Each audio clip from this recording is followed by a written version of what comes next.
Hey, you guys, it's Courtney Camaro. I'm outside of Muhammad Ali's real original home. We're in Chicago, and I wanted to shout out Al's Botanics and Herbs. Man, when I tell you, I am one of those people that has insomnia. I can't sleep. I can't focus on some days because I'm so sleep deprived, and this has helped. This is one of the mixtures that he has that helps with sleep.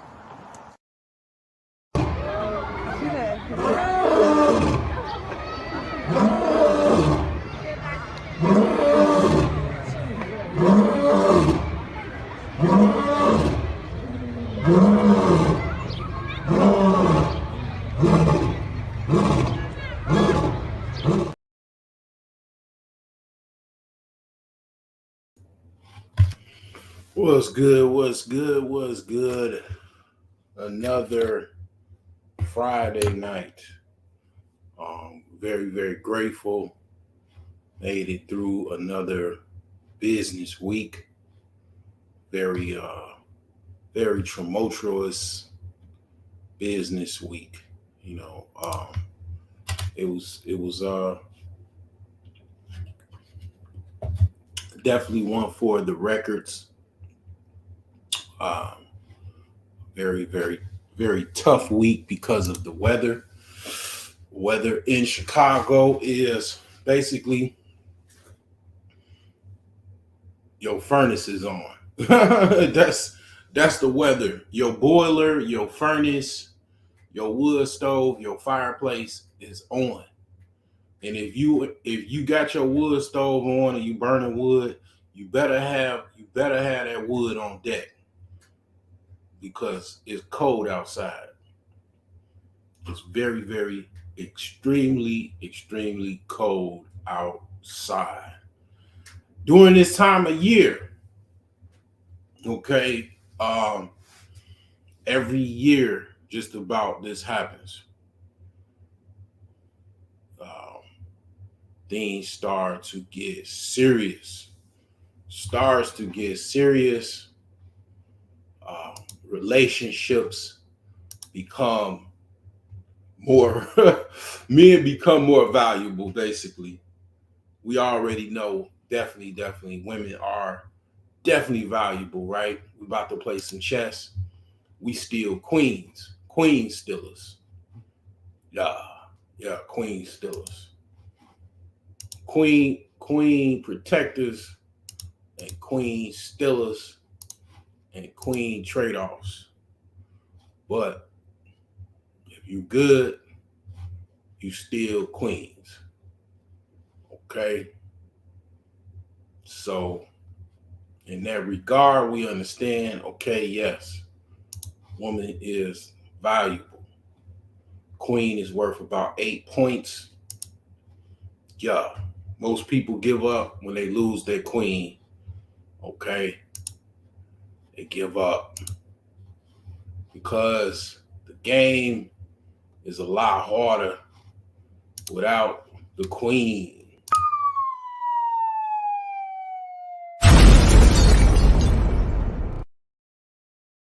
But the game doesn't exist without the king. The shit's chess, it ain't checkers. Game don't even exist. You ain't even playing. You ain't even in the game. You're on the sidelines. If you ain't got a king, you ain't got a man, you are the sidelines. You're not even playing the game. You just fucking just on the sidelines looking crazy. But a lot of women, they are silent and reserved. They don't tell you what they got going on in their personal life. They are a side chick. They are a bottom chick. They are a kept woman. They are a lot of different things, but I guarantee you one thing. They got a man. They might not be proud of their man because of whatever reason, because they might be a lower tier woman in that man's relationship, but they got a man. Ha! They got a man. I promise you that. I promise you they got a man. Not all, of course, but most. Most have some type of man that, you know, you know what I'm saying? It's like an old song. Me, Mrs. Jones, Mrs. Jones, Mrs. Jones. We got a thing going on. Yup. So that's how women still roll. You know, that song was back in like the 60s or 70s or some shit. Yeah, Miss Jones got a thing going on. She got it. She still got it going on. She just ain't gonna tell you that she got it going on. She ain't got it. She ain't got the balls to tell you that she's a side chick. She's a man's 3 a.m. option when he struck out at the club. She still messes with her baby daddy in the secret society. She doesn't tell you that she still messes with her ex-husband, baby daddy. Yeah. Definitely, she definitely does. She definitely messes with that dude that she works with. All of these things, man. That's what she does. And secret, she never will tell you she's going to the grave with secrets. A whole bunch of secrets. She does not have any benefit of telling you anything. She's not going to tell you anything. She thinks is feel as though she doesn't need to tell you anything, and she doesn't want to scare you away with the results of what that thing is, whatever that secret is. She does not want to tell you what that is. Now, you might be like, laissez-faire, I don't give a hell, doesn't matter. Again, everything matters. Everything matters. Okay? Got off on a panel. Cats was acting like, like they do on the internet, like they do all over and in society. They act like things don't matter. Everything matters. Stop the cap. It matters if your broke ass didn't pay your fucking mortgage on the fucking first, and you went another month without paying. Your ass is gonna start a foreclosure process. If you didn't pay that damn rent, that landlord gonna call your broke ass. Where that goddamn rent money, motherfucker? You know what I'm saying? It matters. But behind the cap, I understand the realism of reality. You know what I'm saying? I understand. I've been through the fire, the trenches, and I understand how real and raw it is out here. So you cannot pretend like you don't understand and you the man and you not. Because behind the cap is lies. Just like that motherfucking broad. You're a liar. You ain't shit. And you know it. That's why you don't want to show it. You don't want to talk about how you ain't shit. You ain't goddamn it got a fucking budget. You live with your bitch and she don't live with you. You gotta go upside her head because you ain't shit. You need that broad. Like fucking Rihanna's song. You need that broad. You need that broad to put that fucking check in the mail to pay that rent. Because you certainly can't do it.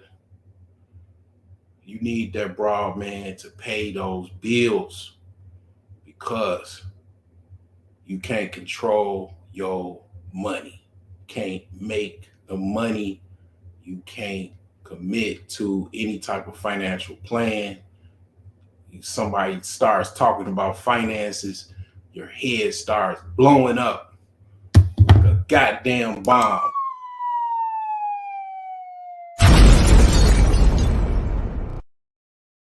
So anybody that talks about money, anybody that, especially if they're black and they're a male, you hate on them. You secretly hate on them because that's your fucking Achilles heel.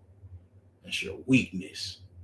And you know it, and everybody else knows it. And you try to fucking hide behind the mask of reality. Just a broke ass bum that can't get his fucking life in order and his ego in check. And you don't have the fucking wisdom enough to shut the fuck up and listen to somebody that knows better. And you don't respect hierarchy because your mama didn't respect hierarchy. And that's what you are. Mama's little bitch. And you don't like it. And those are fighting words. And you're triggered. There ain't shit you can do about it. But be the little bitch you are.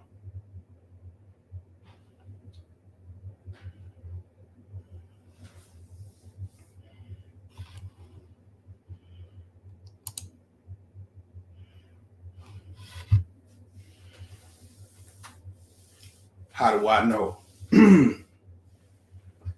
Because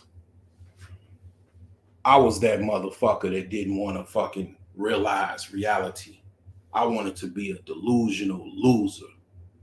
And then when I faced the fire of reality, when I looked at the man in the fucking mirror that was part of the problem, I had to deal with that motherfucker. I had to put down the fucking delusion, and I had to start telling motherfuckers the real and raw.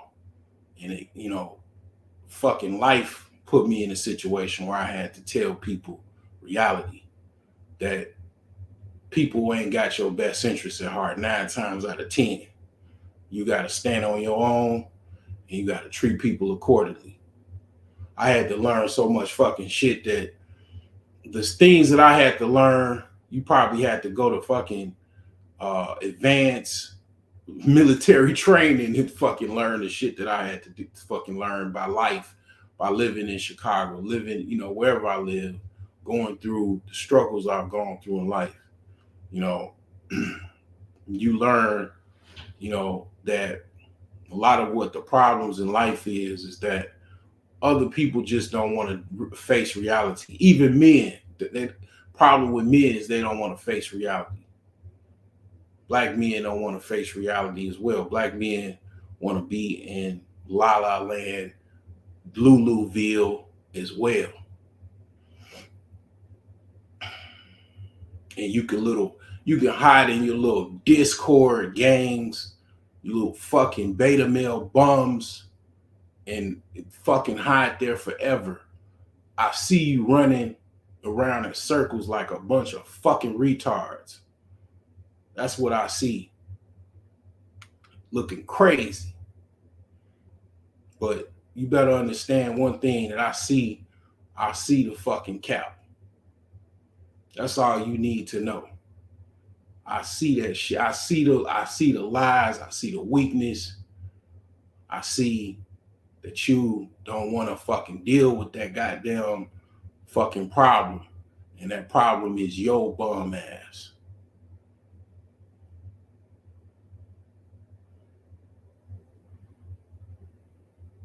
I see y'all looking crazy, going to other people's channels and calling people that got a better financial position that you are talking to them like they ain't shit, like your money ain't shit. The fact that you went to school ain't shit. You know what you sound like? You sound like an idiot on the internet. The whole world can see that shit. A broke project ass bum that gets on a panel and think that they can fucking placate a dude that's more successful than you financially, and you want to play a game like everybody's just gonna go with what you go through. You need to go talk to somebody. You need to go sit on a fucking couch and pop a pill. Get a fucking subscription, a prescription for a pill. So your ass can go sit down and get some sleep. Wake your ass up. He was an idiot. You're a mental case.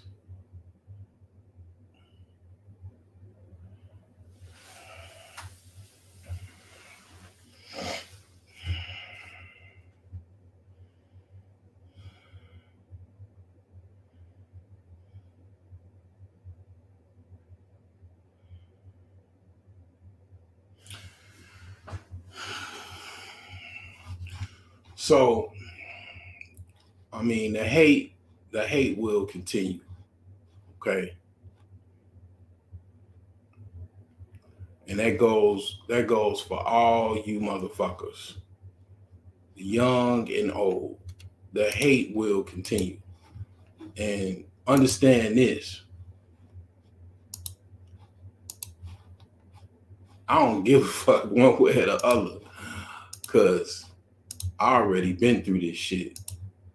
I know the realistic reality of this situation. And I ain't even on the highest level financially. Okay. I ain't nowhere near it. But even on the lowest level, okay, I could see y'all don't want to do the work. And a lot of you have it easy, because all you need is like basically to take things serious, and you need to lock in place with people that know better than you, but you don't want to do it because that narcissistic ego is fucking your soul up. That demon, that narcissistic demon is tearing you off. And I don't know what the solution is for you. Just gonna be a hating ass sour grape for the rest of your life, and then you're gonna start getting older and older and older, and then you're just gonna be an old bitter motherfucker that hates on everybody, that just got a mean face. just you just you you know you just you know what I'm saying, just a mean motherfucker, just mad at the world, just an old mad at the world motherfucker. Like the whole world is beautiful, it's nature is wonderful and everything like that. And because you ain't want to deal with life when you was in your 30s, 40s, and 20s and 50s, you in your 60s pissed off at the world because you wanted to fucking please the wrong people and not live in reality or whatever. While other people, you know they right, but you want to just be wrong. You want to live wrong because you know you made your bed in life. And that's fine. I mean, I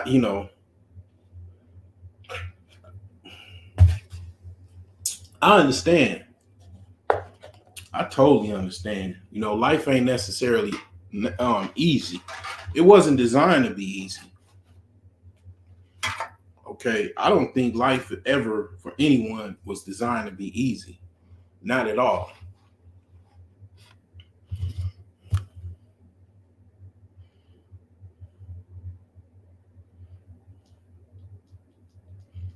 I never imagined that anyone thinks anything different. But at the end of the day, life is beautiful. Nature is beautiful. A lot of things are beautiful. But a lot of times, people don't want to deal with reality. That's what really messes people up. That's the first thing that messes people up. They don't want to deal with reality. Some people are just, averse to making money and stuff like that, getting their life in order. Some people, it might be a cosmic thing, it might be an astrological thing. Certain guys have a problem with that, and some of those guys revert to like robbery, extortion, fraud to get money because they'll rather take it from other people because it's easier. But then when they get caught, you know, they gotta go to prison or whatever, or they gotta, what I'm saying, go on a run or whatever. You know. So yeah, I mean it is what it is, man. But I tell you this, you know, I don't really care, man. At the end of the day, I've told you. That's all I'll say. I told you so. I told you. You didn't listen. You know what I'm saying? I told you. Even if your daddy didn't tell you, somebody else told your ass. You ain't want to listen. You didn't want to listen. So, there you go. There you go.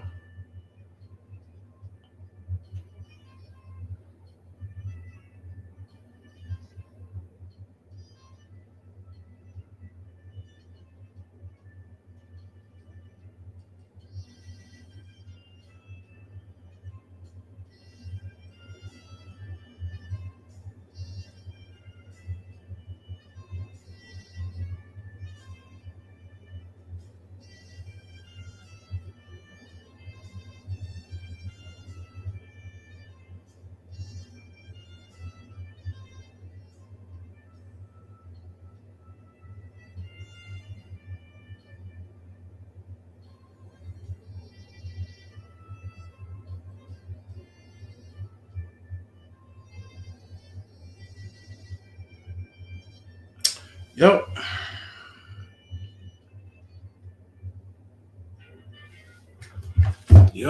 Yep.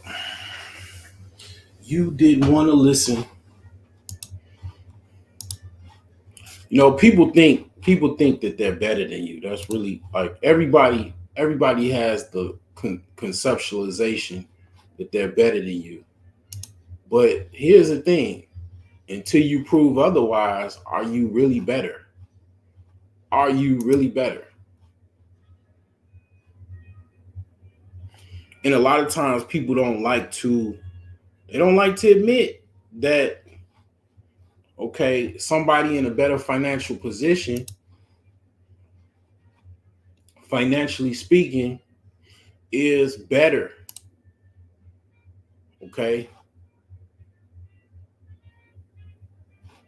These are the four types of men: the dummy with no money, the dummy with money, wise and broke, wise and rich.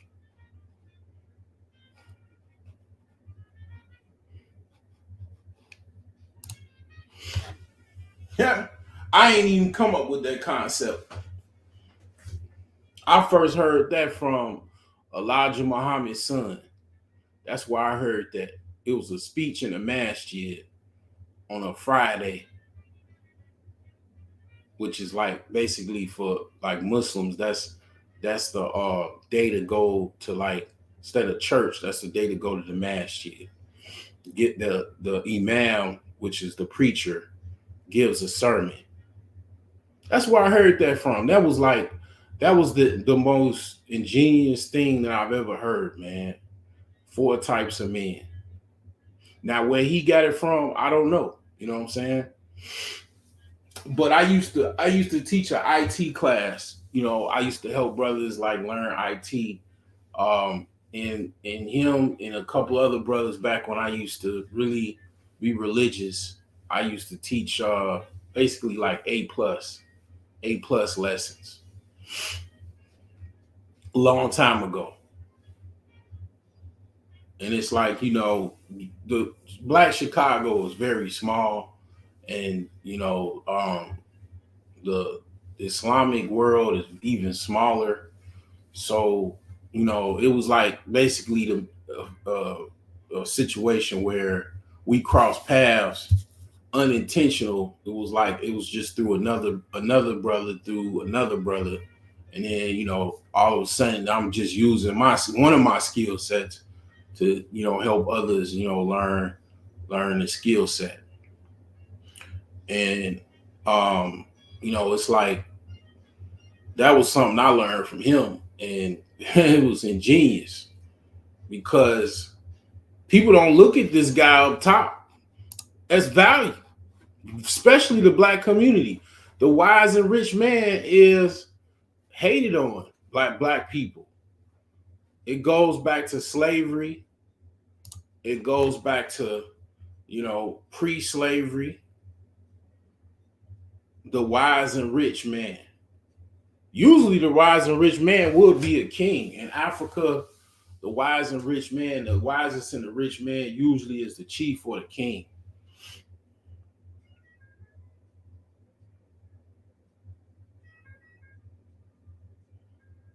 Someone in the king's circle, because it's very competitive in Africa, especially a long time ago. Still competitive now to this day.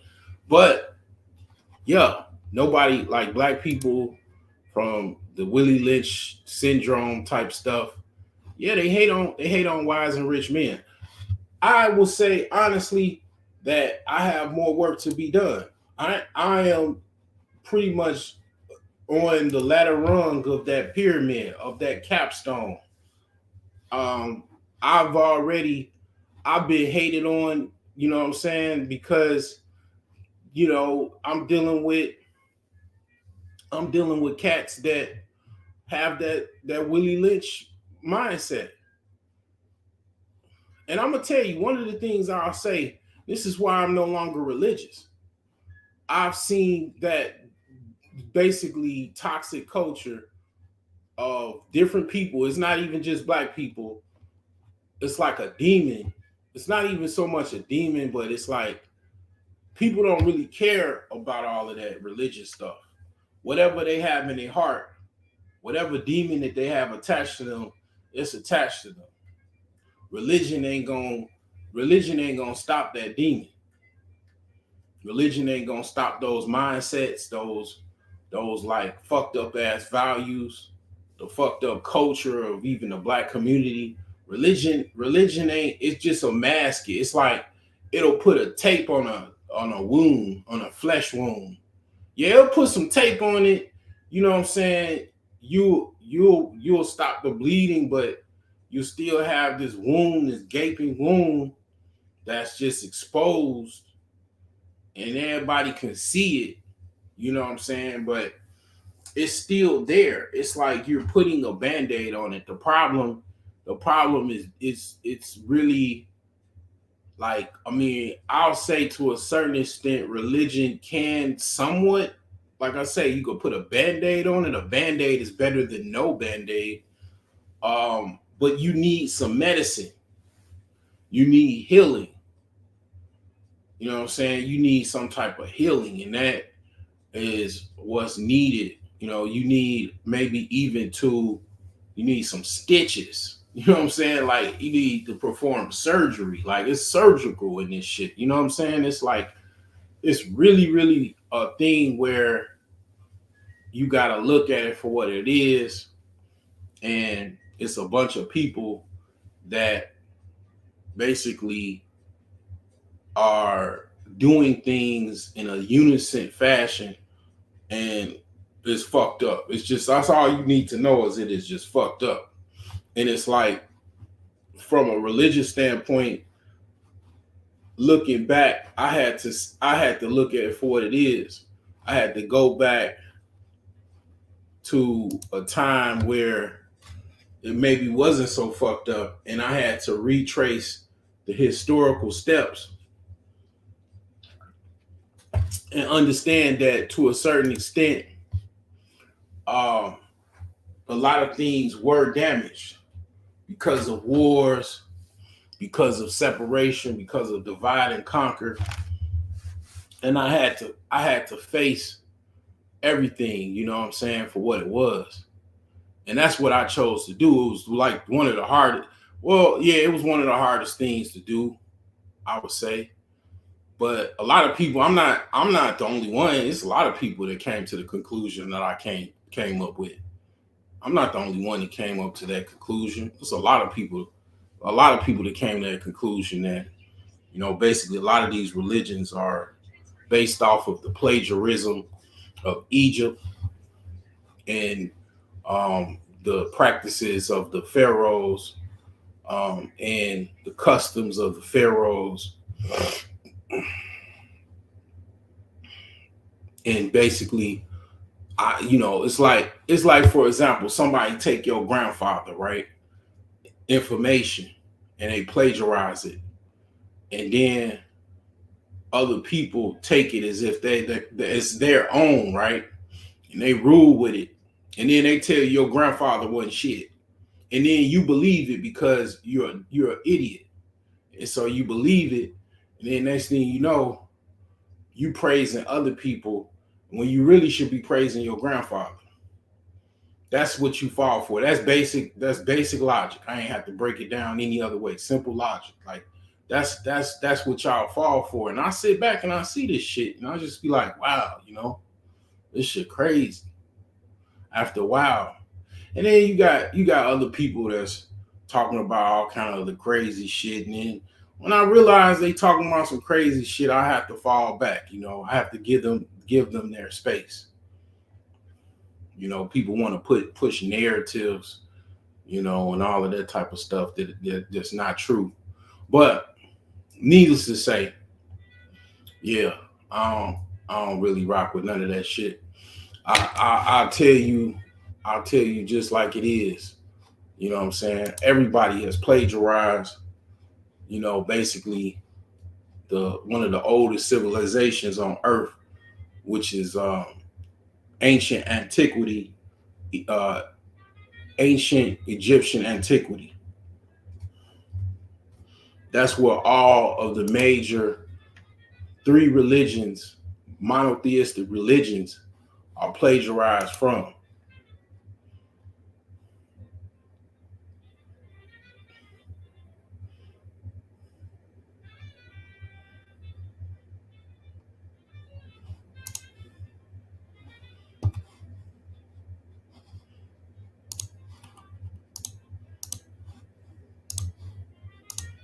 Right here. There you go. It's one of the biggest ones right here. There you go. Plagiarism. What do people complain about on YouTube? People plagiarizing them. This is what they learn. This is how they learn. Okay, I'll be a plagiarist. So that's why people plagiarize people today. They don't. This is where this shit come from. I don't want to give nobody no credit.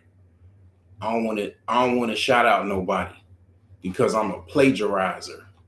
I just want to steal people's shit, talk like a motherfucker. I want to be a parrot. I want to be a fucking parrot and repeat what somebody else say like I'm the first person that said it. That's where this shit comes from. Right here. Thousands and thousands of years ago. Plagiarist. It's an old tactic. It's a war tactic. Steal the customs of the conquered people and make it your own. And then that's why people try to. That's why they whitewash sculptures. That's why they blow up sculptures. They blow up artifacts. They destroy monuments because they want to erase the history of the people that were there. They want to rewrite history, re-Arabize history to make it seem like they the ones that the only ones that are the originators of that. But they're not. They just basically they were the last person to win the war. That's all it is. And they, in order to propagandize their rulership, they have to erase the monuments. They have to destroy the paintings. That's why people destroy libraries. That's why they burned down the library in Alexandria. They had to take all of that knowledge and destroy it and pretend that they were the ones that originated. That's why they have all of this uproar about, this person being Cleopatra, that person being Hannibal, this person being the Pharaoh, the Egyptians was built by aliens. All of this is propaganda based off of plagiarism, historical plagiarism. But, I went high and I went low. You know what I'm saying? I'm going to come back down to, basically what's going on in America. I'm definitely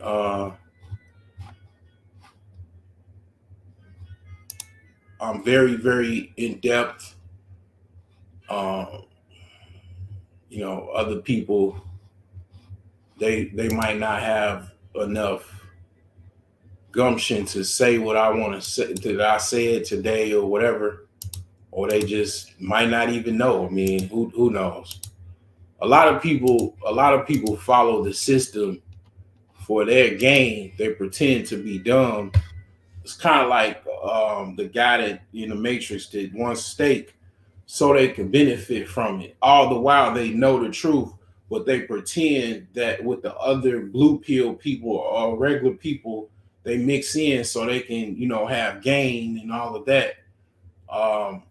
But they all the while they know, but they just pretend that some people take the method of they pretend as if they don't know, but they do know what's going on. So they pretend like they don't know so they can be, basically it's like basically a tactic to kind of be superior, what I'm saying, to those that are just basically common people. All the while they know the truth, but they don't say anything because they don't want to, basically empower others. You know what I'm saying? They want to rule over them. They want to be powerful over other people, whatever. It's just people just don't want to expose what they know. When you get younger, they always say, ask the older people questions, because when you get older, they're not going to want to tell you anything because you're a competition. What's going on the spot? What's up? So that's kind of how that is. So I'm gonna play a couple videos. I'm going to play a couple videos and some things that I saw.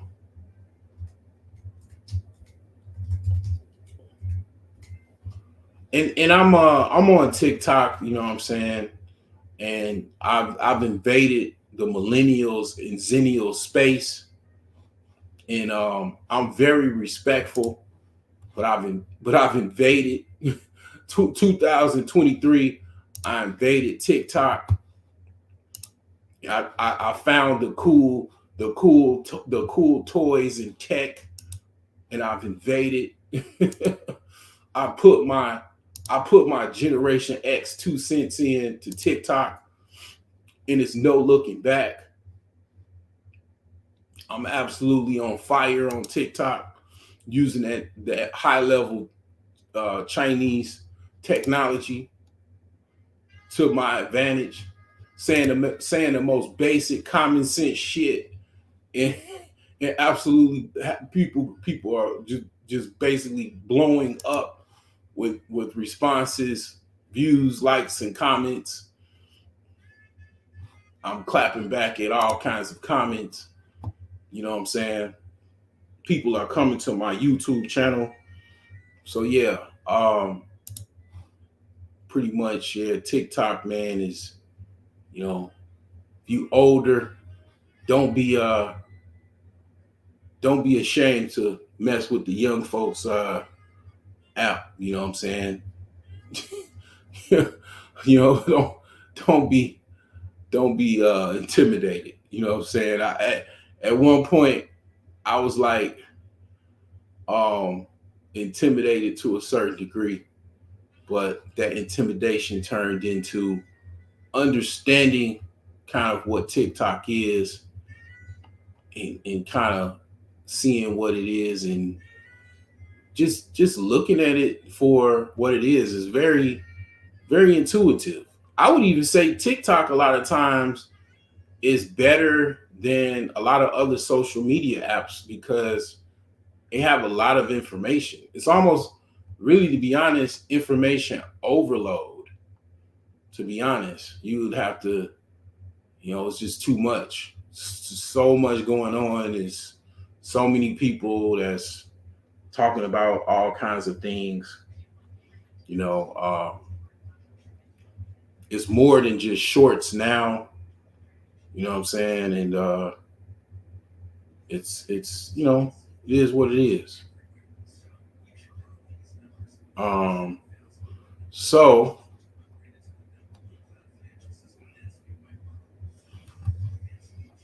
gonna play me a couple videos, and then I'm gonna definitely play some chess. What's going on the spot? Any interesting real estate news in Chicago? Um, I don't really keep up with the celebrity gossip that much. Um, I'm actually lying. I do keep up with it, but I don't be looking for it. I go on to Twitter, and then they just be talking about it. So it's a lot of stuff going on. But a lot of times I don't really talk about that stuff, man. That celebrity world is crazy, man.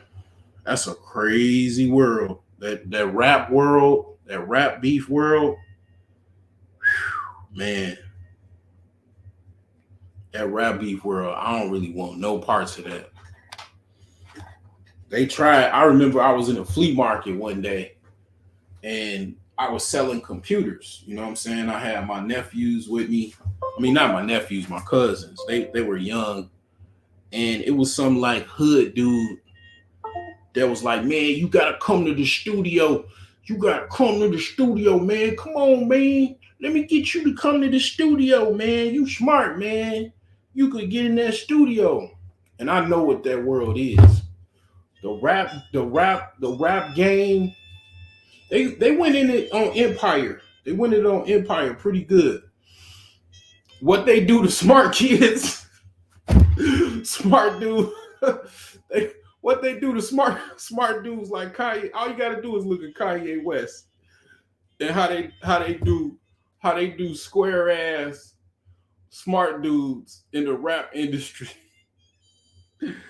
They try to bully you and intimidate you, and actually, like, once you get in that studio, you're around killers, drug dealers, pimps, hustlers, con artists, and men around other men with guns and more guns and money, and they gonna try to intimidate the fuck out of your ass immediately.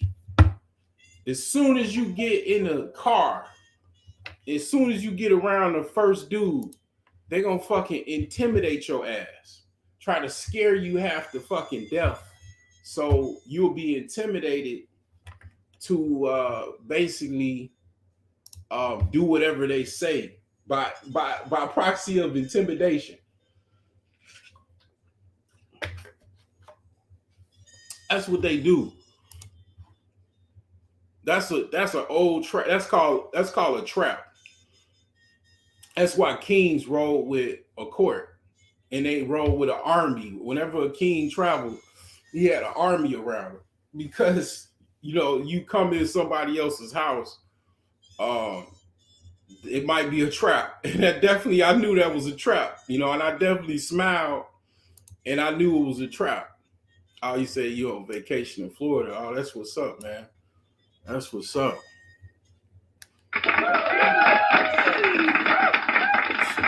Shout out to Florida, man. I went to Florida a few times. I got kinfolk down there, and I went to training for airman training when I was in the Navy. I went to training in Pensacola, Florida. So yeah, Florida, man, was awesome. And it was like that was the first time I felt like a rock star. I was in my dress whites, and they was cheering at us. You know, I said I use the celebs to drive the traffic to the channel. yeah, that's what's up. Yeah, I know that concept very well. Uh so yeah, that's how that rap game. The rap game is a bunch of thugs that try to intimidate other people. And the thing is that they just going you come around, they gonna beat you up. You're an engineer, you know how to make sounds, you know how to make beats. They gonna try to beat your ass up to make you make beats. that's why Kanye that's why Kanye had Rhyme Fest with him and other Chicago cats because the New York cats was trying to intimidate him. And he had a Chicago crew with him to, what I'm saying, basically roll with him. Like Kanye wasn't no like Kanye knew what was up. He had some homies with him in New York because Chicago dudes know how to, they know how to roll with New York dudes. They know what's up, you know. We like cousins. Like Chicago and New York dudes like cousins. We know how to take the train. We know how to wait for the bus. You know how to order a cab, flag down a cab. You know what I'm saying? Like we know how to deal with a bunch of people around us. And if you're really good, you know how to fight a bunch of dudes at one time. Like it's shout out, man. Shout out to all my urban dwellers. Much appreciated, man.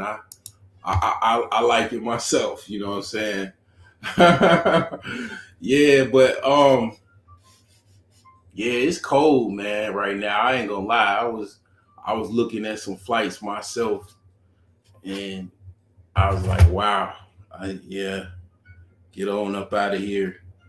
I mean, it's just so much to life. Like, it's so much like places that you can go. Like most people, even if they started young, they cannot scour the globe. It's literally impossible. It's damn near pretty much impossible. I think the islands of the Philippines, for example, it's so many islands on the Philippines that it's like you can't even go to all of them in a lifetime or something. It's like, or it will take you years to go, or if not decades to go to all the islands in the Philippines. Like, I mean, it's just absolutely insane. How much world is out there. You know, um, it's absolutely insane. Australia has a lot of islands. You have a lot of strange animals, a lot of insects, creepy crawlies that is just like monstrous as far as things. And I mean, it's like they got a really, really wild wildlife that is just absolutely insane. I definitely will probably be going there one day, but I will have to really condition myself to get ready for that. And even Africa, I mean, Africa has some, it's a lot of things, and a lot of things that I'm going to have to condition myself for. Even everywhere, like South America is like third world and shit too. Even Mexico. So I'm trying to get myself conditioned to the rough life that is out there in the world. So, make sure. Hopefully, I can bring some bug spray. Shit. Oh yeah. So let's see what we got here. So, got a couple videos that I want to play. And before I do that, I want to announce something. Basically, I created a new product. Okay. All right. So you got a new product. We have basically Owl's Herb Slim Tea.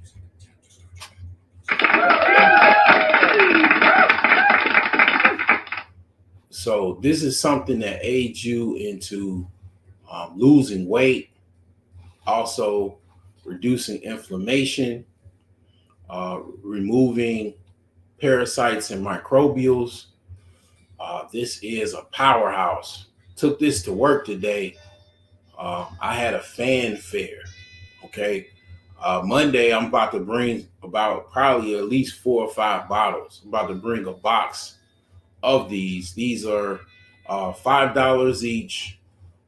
You would save the money by ordering more than one, because what I do is I just charge you a shipping rate of $5, and it's if you order more than one item, the shipping cost doesn't go up.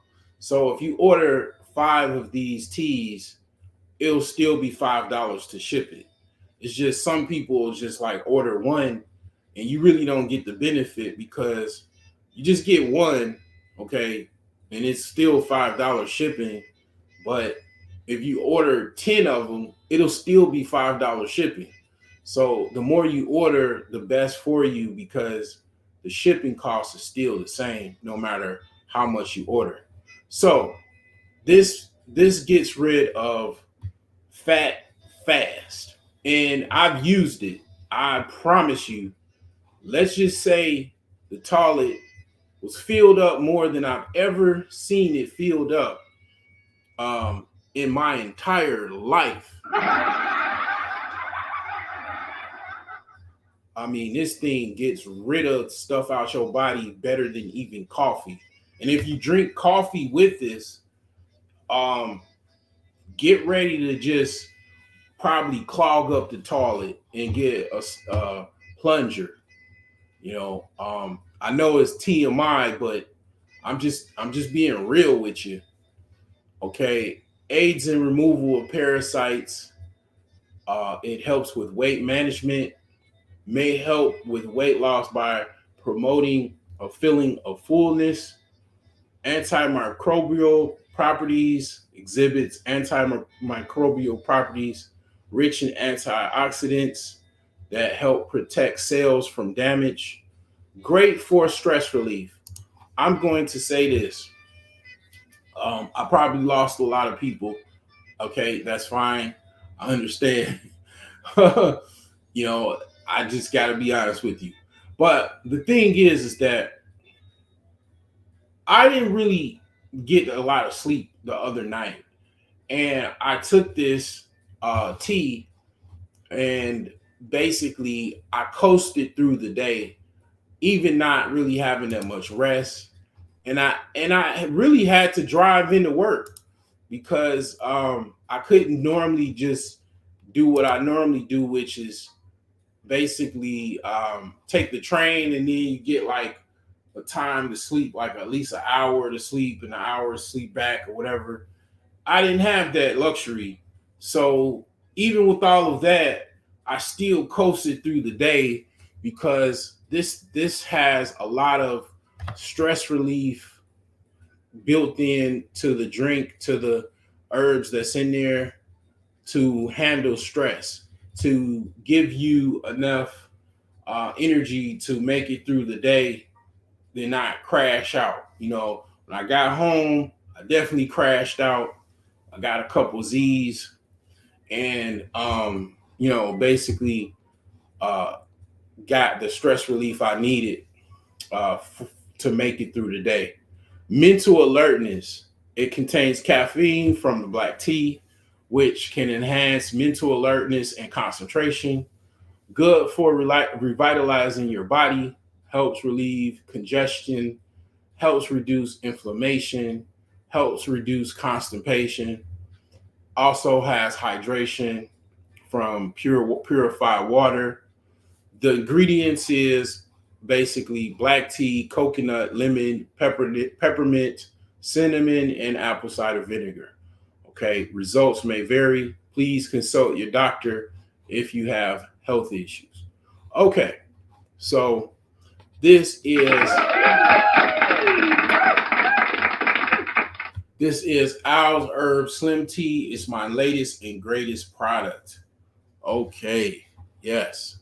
You want to get this, you want to lose that weight. Okay, that is my new product. So that being said, now I'm going to play a couple videos, and these are some interesting women on TikTok that I saw, and they got something to say. Some of these women are, they look pretty good, and they're going to talk about certain things relating to that. So we're gonna play some of those videos.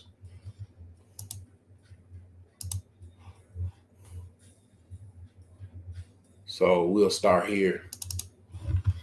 A lot of conversation about the disadvantages of being attractive. One, as a woman, you will have a hard ass time making friends. I've met people who gravitate towards me because I'm attractive, because they think in proximity they will get some of my privileges. I've had friends that cut me off out of the blue for literally no reason. I have friends that have told me to humble myself. It's gonna be hard to date. I've met men who Yeah, so pretty women, they get recruited all the time by other women because when they go out, the pretty women are like the attraction to other men. They bring other men to the crowd. So a chick is always looking towards a pretty woman to join her circle. Even some women are in polygamous relationships. They'll recruit a woman to join their relationship or join their poly relationship. Obviously women are some women are homosexual or LGBT. They'll hit on other women.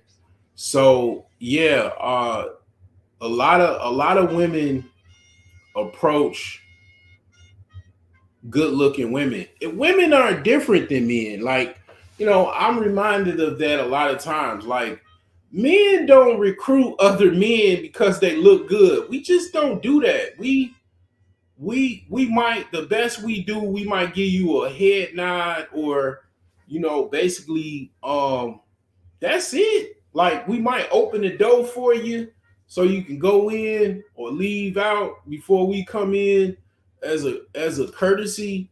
But men ain't going around other men talking about, dude, you so handsome, man. Hey, you wanna hang out? We don't talk like that. And You know what I'm saying? The dudes that do talk like that, they on the same agenda. They, on that, they are part of the LG, whatever, LGBT crew. That men just don't do things like that. But women have a superpower, and it's like a networking superpower, and they like to recruit other women to join their congregation of other women. And a lot of times they be hating on other women. Women try to, be friends with other women. And then it's some situation. Next thing you know, you in a fight or worse because you befriended a new woman that was just hate. And a lot of times, to be honest, the best way to avoid those things, and that's why, women don't like other women that's in relationships with dudes, because a dude ain't gonna let you just be friends with any old woman. And then women, they don't come to women with dudes because women basically are territorial about their men. So a lot of times when women single, they by themselves, they get approached by other women all the time, like every day. This is what she's saying. Who just want to be with me to be a trophy. I've had boyfriends who have not been able to deal with the amount of attention I get and therefore take it out on me. I've been stalked. I've been followed home. I've been stalked by ex-boyfriends. I've been groped. I've been graped. I've been assaulted. I've been through a lot because I'm attractive. It's not for the weak. And when people talk about pretty privilege, yes, I will get a free meal. I will get free entry. I will get preferential treatment. A lot of times I don't have to pay for stuff. That's great. But I wouldn't say it's comparable to the amount of detriments being attractive has put me in. Lord knows I am very grateful that my mother picked an attractive sperm donor that gave me this face, but it has definitely made life a bit more challenging. When you are an attractive person, especially an attractive woman, I heard you something. will need to walk, get I free heard entry. She said I she will mentioned get preferential she mentioned sperm donor. Wait, hold on. Let me play this again. treatment. A lot of times I don't have to pay for stuff. That's great. But I wouldn't say it's comparable to the amount of detriments being attractive has put me in. Lord knows I am very grateful that my mother picked an attractive sperm donor that gave me this face, but it has... So, okay, so either her mom legitimately picked a sperm donor, or she basically called her, because that's what chicks do. They call a daddy just that ain't in their life a sperm donor. And yeah, it's some men that they just basically, some women make an arrangement where they just get they get a woman, they get a man to impregnate them, and they know basically they just want a child, and that's it. You know what I'm saying? And women grow up, because see, it's when I watch videos like this, I think, what is behind this woman? She obviously, if she's going through a lot of troubles, like she's saying, with the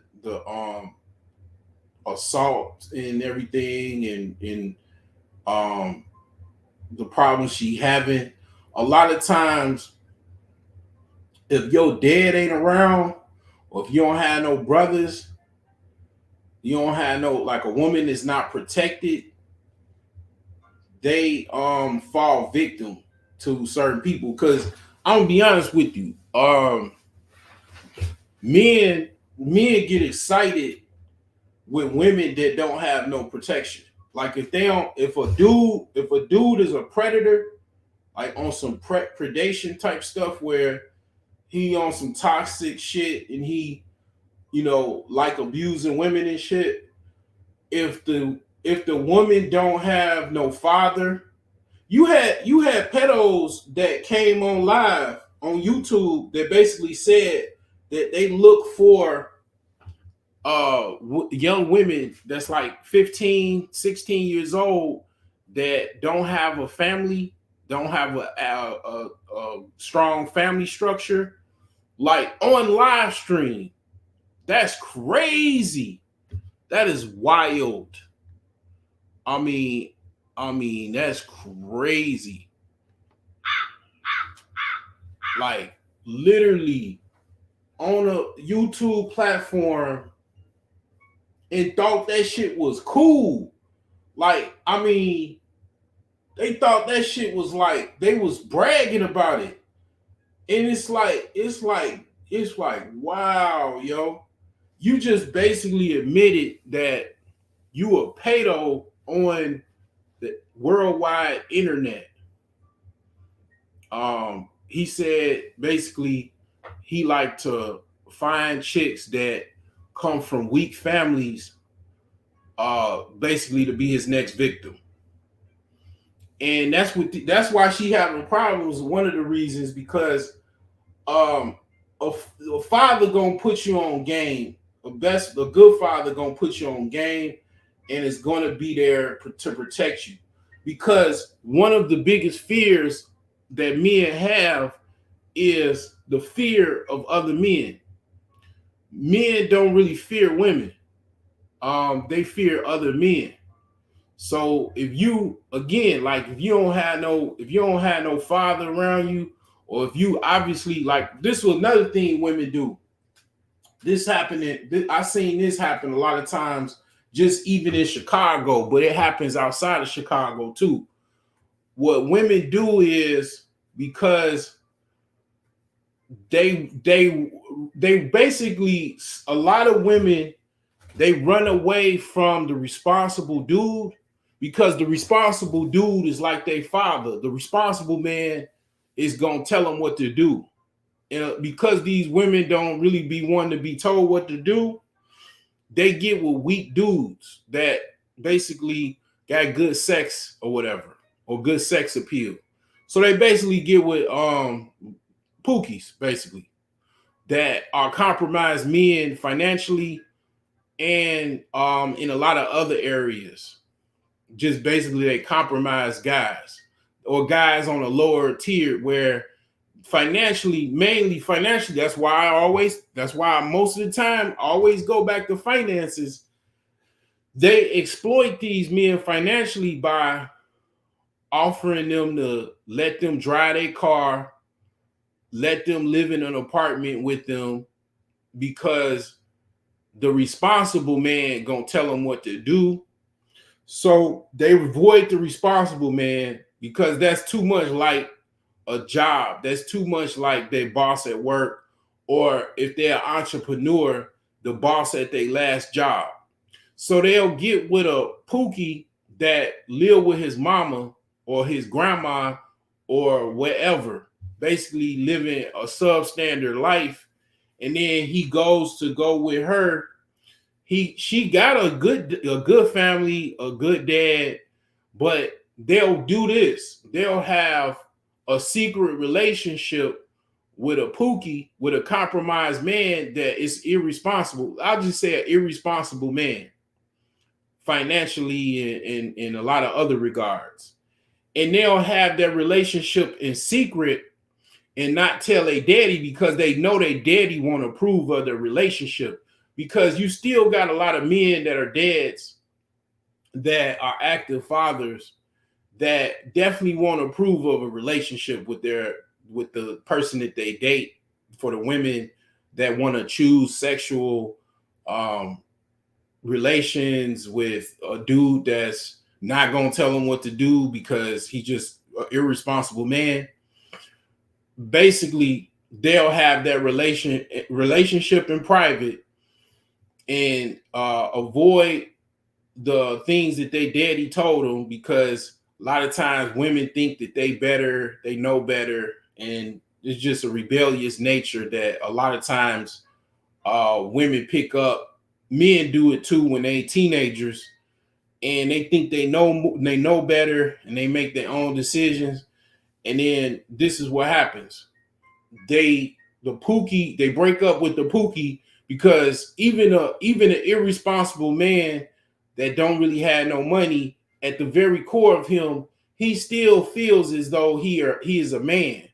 So he don't like to be argued with or told what to do, because that's the thing. These women want to tell them what to do, and basically control them and manipulate them with their money, with their access to money and capital and their financial success. So they get in an argument with this dude because he don't like being told what to do. He don't like to be bossed and ruled over. So it gets physical. And then the relationship goes into a spiral downward abyss from there on. And then when the chick breaks it off with the dude, you got to understand, some of these men are in extreme poverty. Their family life is extreme poverty. Where they live, if they broke up with the chick, is they're going back to extreme poverty. So the basically what I'm saying is, like, these chicks be talking about, I don't want a dusty and all of that. A lot of them choose dusties in private. And the thing is that some of these men, again, their reality is extreme poverty. And if the chick breaks it up with these dudes, that's where they're going back to. So some of these guys, they'll just kill a broad. They'll just kill her because they looking at it like this chick is the come up that they've been waiting for their entire life. And they don't want to blow it. They don't want to lose her. And they just be like, you know what? You know what I'm saying? On some like New Jack City type stuff, cancel her. Like, and it hit the news, it get blown out of proportion. Then these women got brothers, they got daddies, they got to go out and handle some business. And you know what I'm saying? They sister, they daughter dead because she had a relationship in private with a financially irresponsible man that didn't want to go back to that poverty after she cut things off. Because see, you got some of these chicks, man, they like dudes now. They on some pump and dump shit too. They pumping and dumping too. These chicks, hey, these chicks pumping and dumping too, man. Tell me you ain't got pumped and dumped, man. You know what I'm saying? So yeah, these dudes basically, man, they reality of what they going back to, they can't take it. That was their come up. That was their lottery ticket.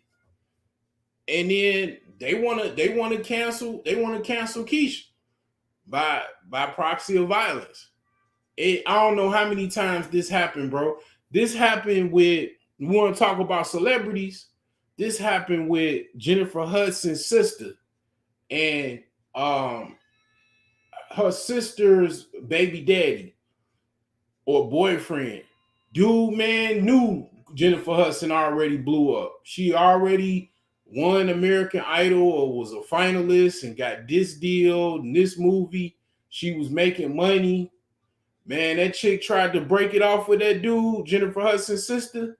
That dude is from Inglewood, Inglewood soldier. That dude came with the gat, killed everybody in the house. Mama, brother, the sister wasn't there. And aired everybody out, man. Serial killer. Like, he in jail right now for life. Yeah, true story. It happens in Chicago because, see, Chicago is different in New York. A lot of people in New York, they'll go behind that one dude, and he come up like, and then they all rally around that dude, that one dude, and that dude get on. He put everybody on. In Chicago, the dude that come up, everybody want to kill him.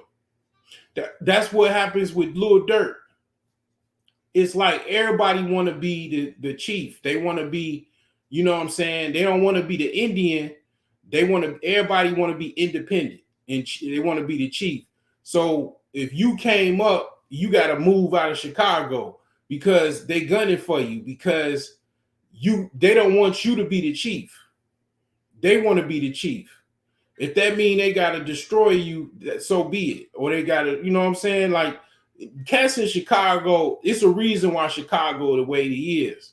Because a lot of these dudes are very, very extremely jealous of other men. And they don't necessarily want to like fall in rank. They just want to kill the top dude. They don't want to fall in line and be the underling. They're just off the top dude. That's what they do. You know what I'm saying? It's real grimy. I mean, they do that in other places and stuff, but in New York, one of the things that I like is that they will rally around that one dude, and that one dude will put everybody on. Chicago, yeah, they don't do that like that. And that's the street gangs like type stuff. Like that's, if you're in a fraternity or something like that, it's a little different. But yeah, man, these dudes, man, they killed a chick too, because the chick put them on.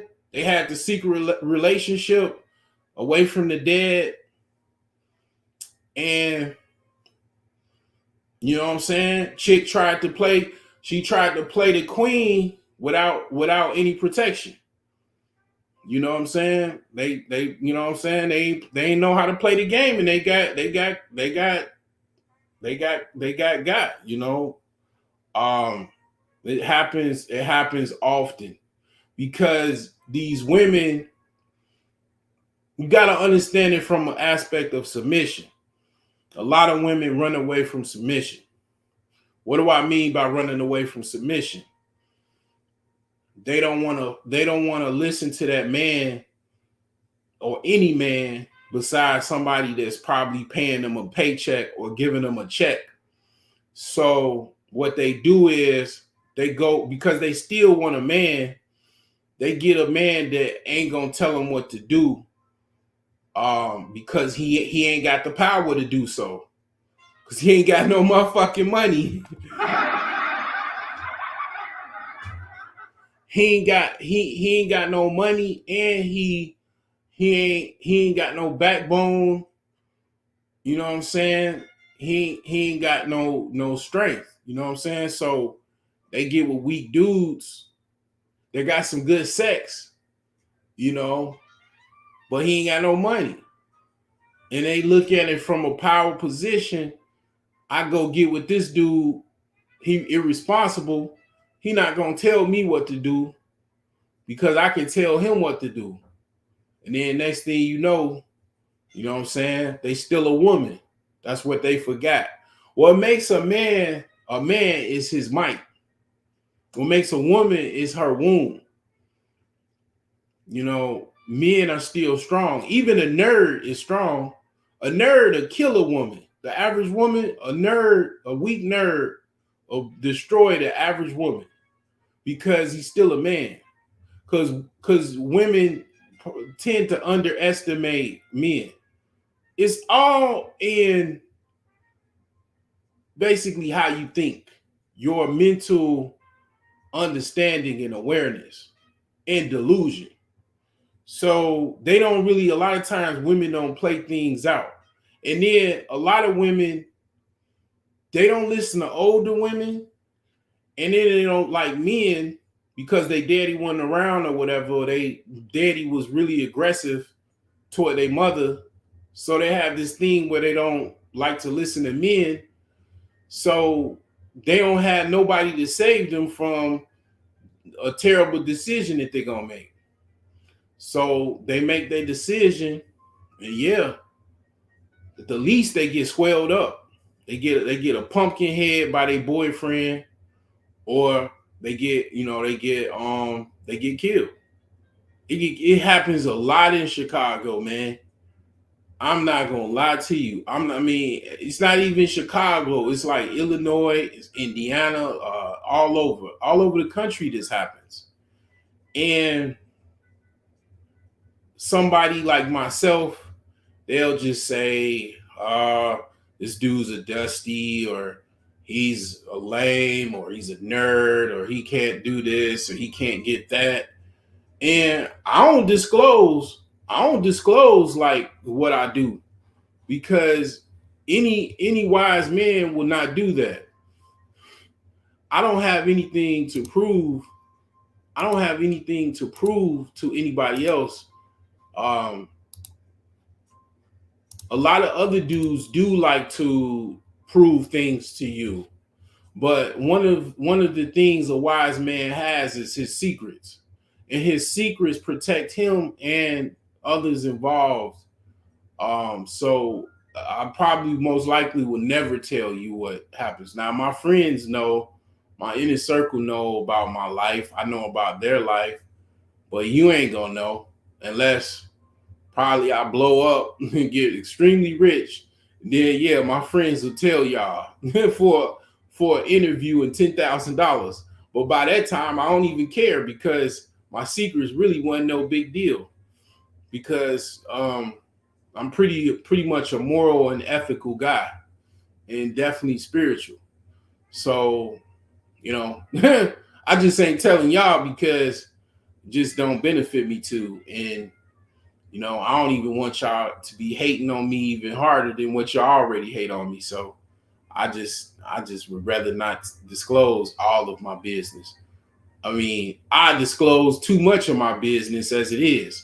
But again, yeah, this happens. I see this a lot in Chicago. Various news stories about women and their boyfriends, in their selections of men that they choose. I'm gonna play a story. Let me not just ramble.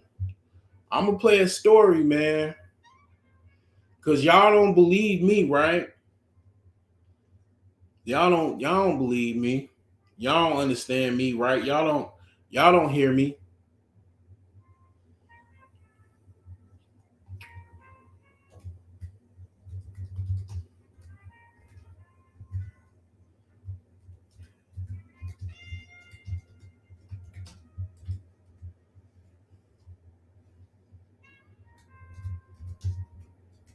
Yeah, a lot of these women have these relationships in secret.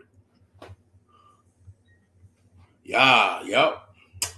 See how I can just pull up a news story relatively easy, because I know what happened. I've been a news hound since I was a little boy, man. And I mean, I don't know all of the old news stories, but I remember them. You know what I'm saying? I definitely remember them. All right, Exhibit A. So, okay, what we say? These women had these relationships in private. They get with inferior men that they think they can control.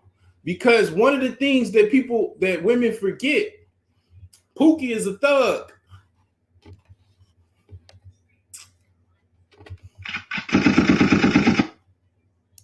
You know, my homie Alonzo, he calls him Glocktavius. Glocktavius is basically um he's very adept to, basically violence. you know, Tommy Sotomayor, he calls them BT 1000s. Actually ED 209s, Ebony Destroyer 209s. They kill like, okay, the BT 1000s and the ED 209s work hand in hand together to bring violence and destruction and mayhem. A lot of times on the black community and other communities. And then what happens is, a lot of women, black women, they will get with ED 209 because they got a lot of time on their hands and great sex to offer, and they'll have the relationship in secret because they're not proud of their dusty boyfriend to tell they might know about it. Their dad might know about it, but they still have the relationship in secret. They don't bring this boyfriend around the family Thanksgiving meals, Christmas meals, birthday parties, and such. They have this relationship in private because they know this man is not, they really can't promote this guy. They're not proud of this guy, you know what I'm saying? Because he basically, in all, reality, is a bum, and he's just got great time on himself. He's a homosexual. But here's the thing. This is what I'm trying to tell you. Some of these homosexuals are very, very violent. You might think this dude is just a bear, a teddy bear that you can caress and have a good time and make your sheets soak and give you the nuts that you needed, that you didn't get from your dildo. But this guy is a human. A lot of times he's broke, not because he wants to be broke. He's broke because he just ain't got no money for whatever reason. And he might have some mental problems, whatever. And he's just so happened to be violent. And you might have overlooked that. And, basically this happened in 2007. This is Nyla Franklin. This is her story. Let me play this.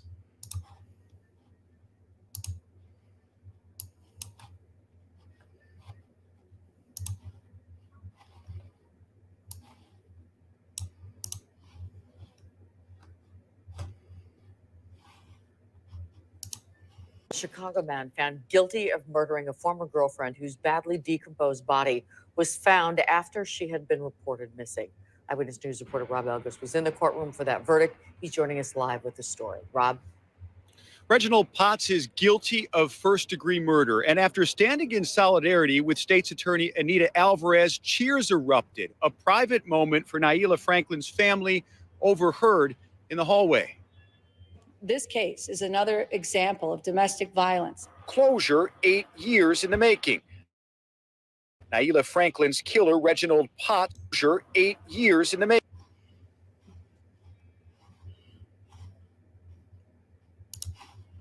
Yep. So it's like, I'm not laughing. It's just a thing where it's like, responsible men, they be complaining or whatever, you pick this and you pick that and all of that, and you got to suffer the consequences. A lot of times these men, they choose them because they're not gonna give you any pushback. They're gonna let you take that baby and have your designer baby, and they're not gonna file for no paternity or nothing like that. They don't have no money to go to the judge. They don't have no bus fare to fight the case, to even make it to the courts. And basically they're not going to even be in the child's life. These men are manipulated by a lot of women because they, what I'm saying? Look at this dude. He doesn't look like he has a pot to piss in and a window to throw it out of. And, basically, these women like these men because they're sexual concubines. They're cheap sexual concubines. And honestly, to be honest, here's the thing, right? This goes into basically a homosexual is a lower tier male gigolo. And I would say if you are triggered by what I'm saying to you and you are a homosexual, start charging these chicks, man. Don't be trying to, you know what I'm saying? Don't be on some like, you know, I'm gonna kill this broad type shit. You know, don't do that.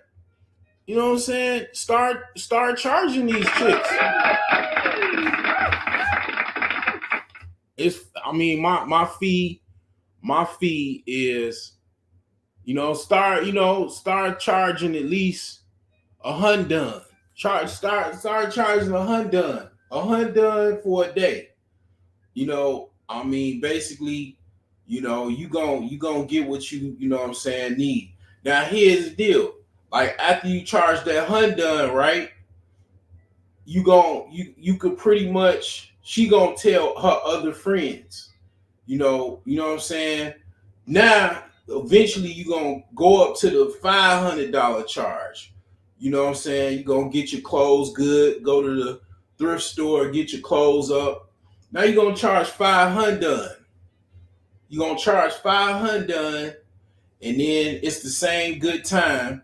Now you ain't gotta worry about, I gotta come up off of her and all of that. I gotta live with her. Because now you're an actual gigolo. You're a lower tier gigolo at that point. And then if you want to move up higher, you could be like on some $1,000, $1,500, because by that time you got a Benz, you know what I'm saying? You got a few ends, you got some money, you got your clothes is good, and your reputation is impeccable. You ain't got no diseases. You know what I'm saying? You giving good peen. You got your back is strong.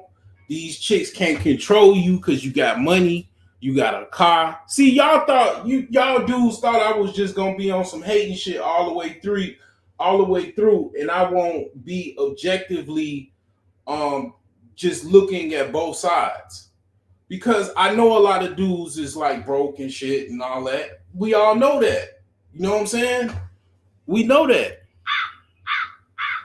But at the end of the day, like I said, you start charging these chicks, you won't have to worry about no silly ass shit like that. You don't have to worry about being mad at Keisha because she kicked you out the car. She won't give you the car, and she won't let you live in an apartment no more and drink up the kids' juice boxes if she got a kid. This chick didn't have no kids. So you get some money because obviously you need some money, and then you ain't got to worry about, you know what I'm saying, if getting kicked out and getting kicked to the curb and all that, because you build up a reputation and you survive the Chicago winters in style versus being upset because the chick kicked you out. And then, you know what I'm saying, you deal with all your problems using your wand, using your snake. You know what I'm saying? You motherfucking getting your money, you build up a reputation, and then you might get you a billionaire wife one day. Because, women value a good man, and they willing to pay for it. This woman paid for it with her life. Taking Naila Franklin's killer, Reginald Potts, will likely remain locked up for the rest of his life. This defendant is the classic abuser, someone who exhibits control. The case details were grim. Franklin's body was discarded by Potts in Calumet City. She was found barely recognizable. He's a man with rage flowing through his veins, prosecutors said today. There was the hunter and the hunted. Franklin's family was missing another important loved one tonight. Her father passed away after the case had been pending for about 4 years. And her family told me that they think he died of a broken heart.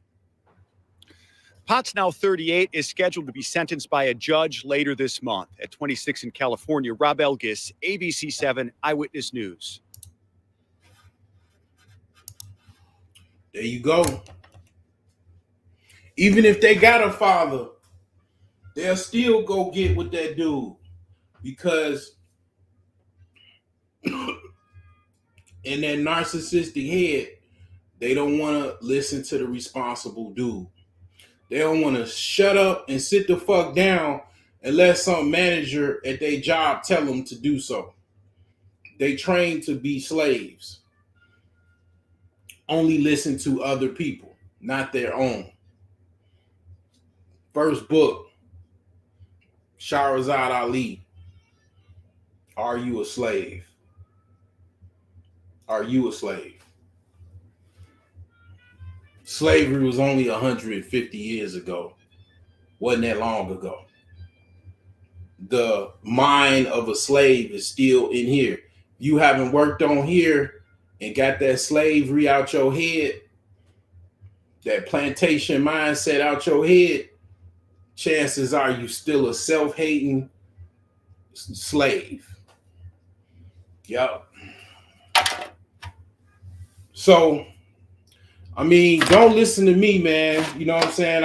I'm just the messenger, purveying the message. Let me play this more of this video. Let me play it from the start. A lot of conversation about the disadvantages of being attractive. One, as a woman, you will have a hard ass time making friends. I've met people who gravitate towards me because I'm attractive, because they think in proximity they will get some of my privileges. I've had friends that cut me off out of the blue for literally no reason. I have friends that have told me to humble myself. It's gonna be hard to date. I've met men who just want to be with me to be a trophy. I've had boyfriends who have not been able to deal with the amount of attention I get and therefore take it out on me. I've been stalked. I've been followed home. I've been stalked by ex-boyfriends. I've been groped. I've been graped. I've been assaulted. I've been through a lot because I'm attractive. It's not for the weak. And when people talk about pretty privilege, yes, I will get a free meal. I will get free entry. I will get preferential treatment. A lot of times I don't have to pay for stuff. That's great.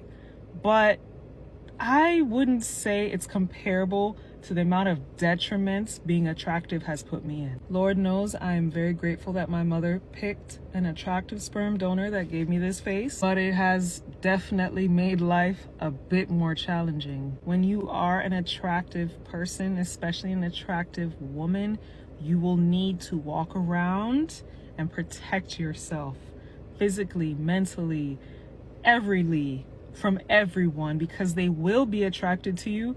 They will be coming for different reasons, and you're gonna have to be able to keep them away. As a woman who's attractive, you need to learn how to defend yourself. I am in the gym 5 times a week, getting strong as fuck in case somebody walks up on me, they're gonna get. You need to learn how to read people. You need to pay attention to your surroundings. You need to not get gas late at night. You need to be on your P's and Q's, and you need to be extremely intelligent. I once had someone pretend to be a business, sent me an email saying that they would fly me and my brand, I have a swimsuit line, to another country to do a photo shoot. Everything seemed extremely legitimate.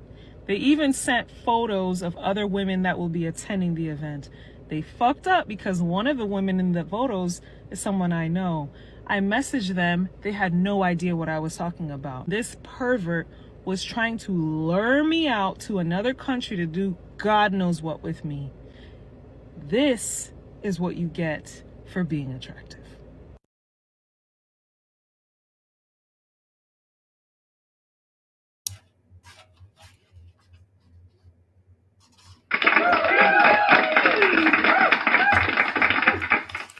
Shout out to her and her testimony. You know, she's very, very much, I would say, on the look scale, about a 7. Okay. In Chicago, because you know, pretty much a lot of beauty leaves Chicago because Chicago is very, very rough. It's some fly chicks that live up north. They live up north, you know what I'm saying?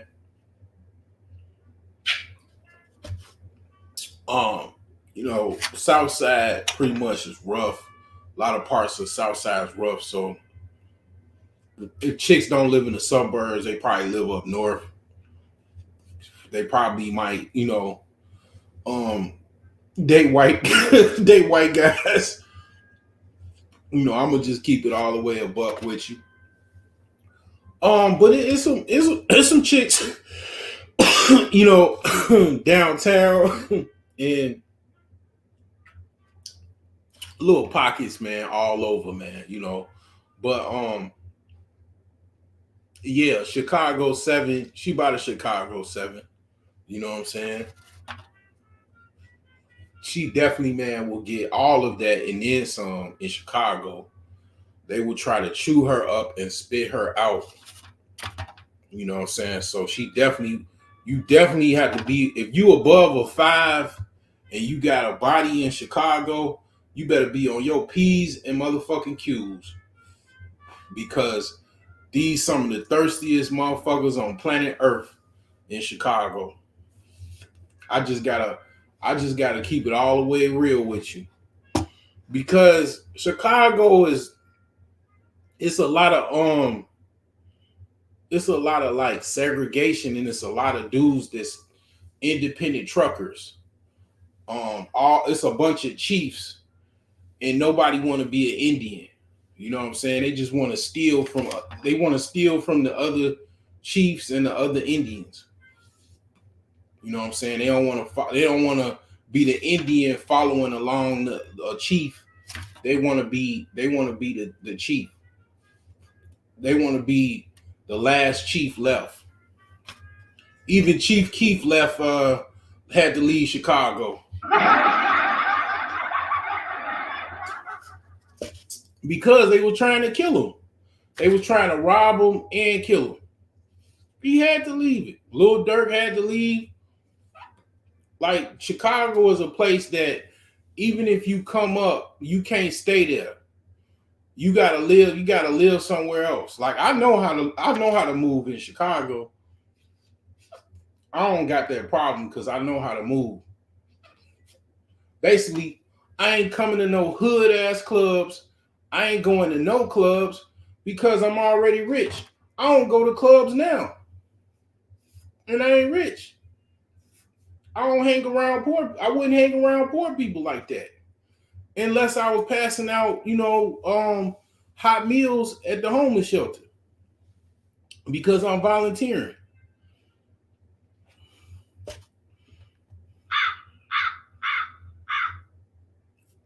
It just is what it is. So,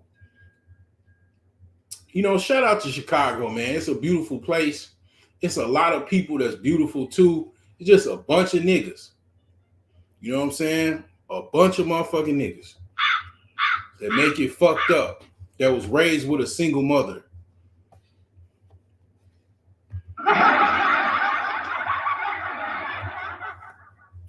All right. So we're going to go with the next video. This is a chick, man. She her mother was a stripper in Detroit. One of the ex-mayor allegedly killed her mama. A lot of conversation about Wait, this is the same video. All right, my bad.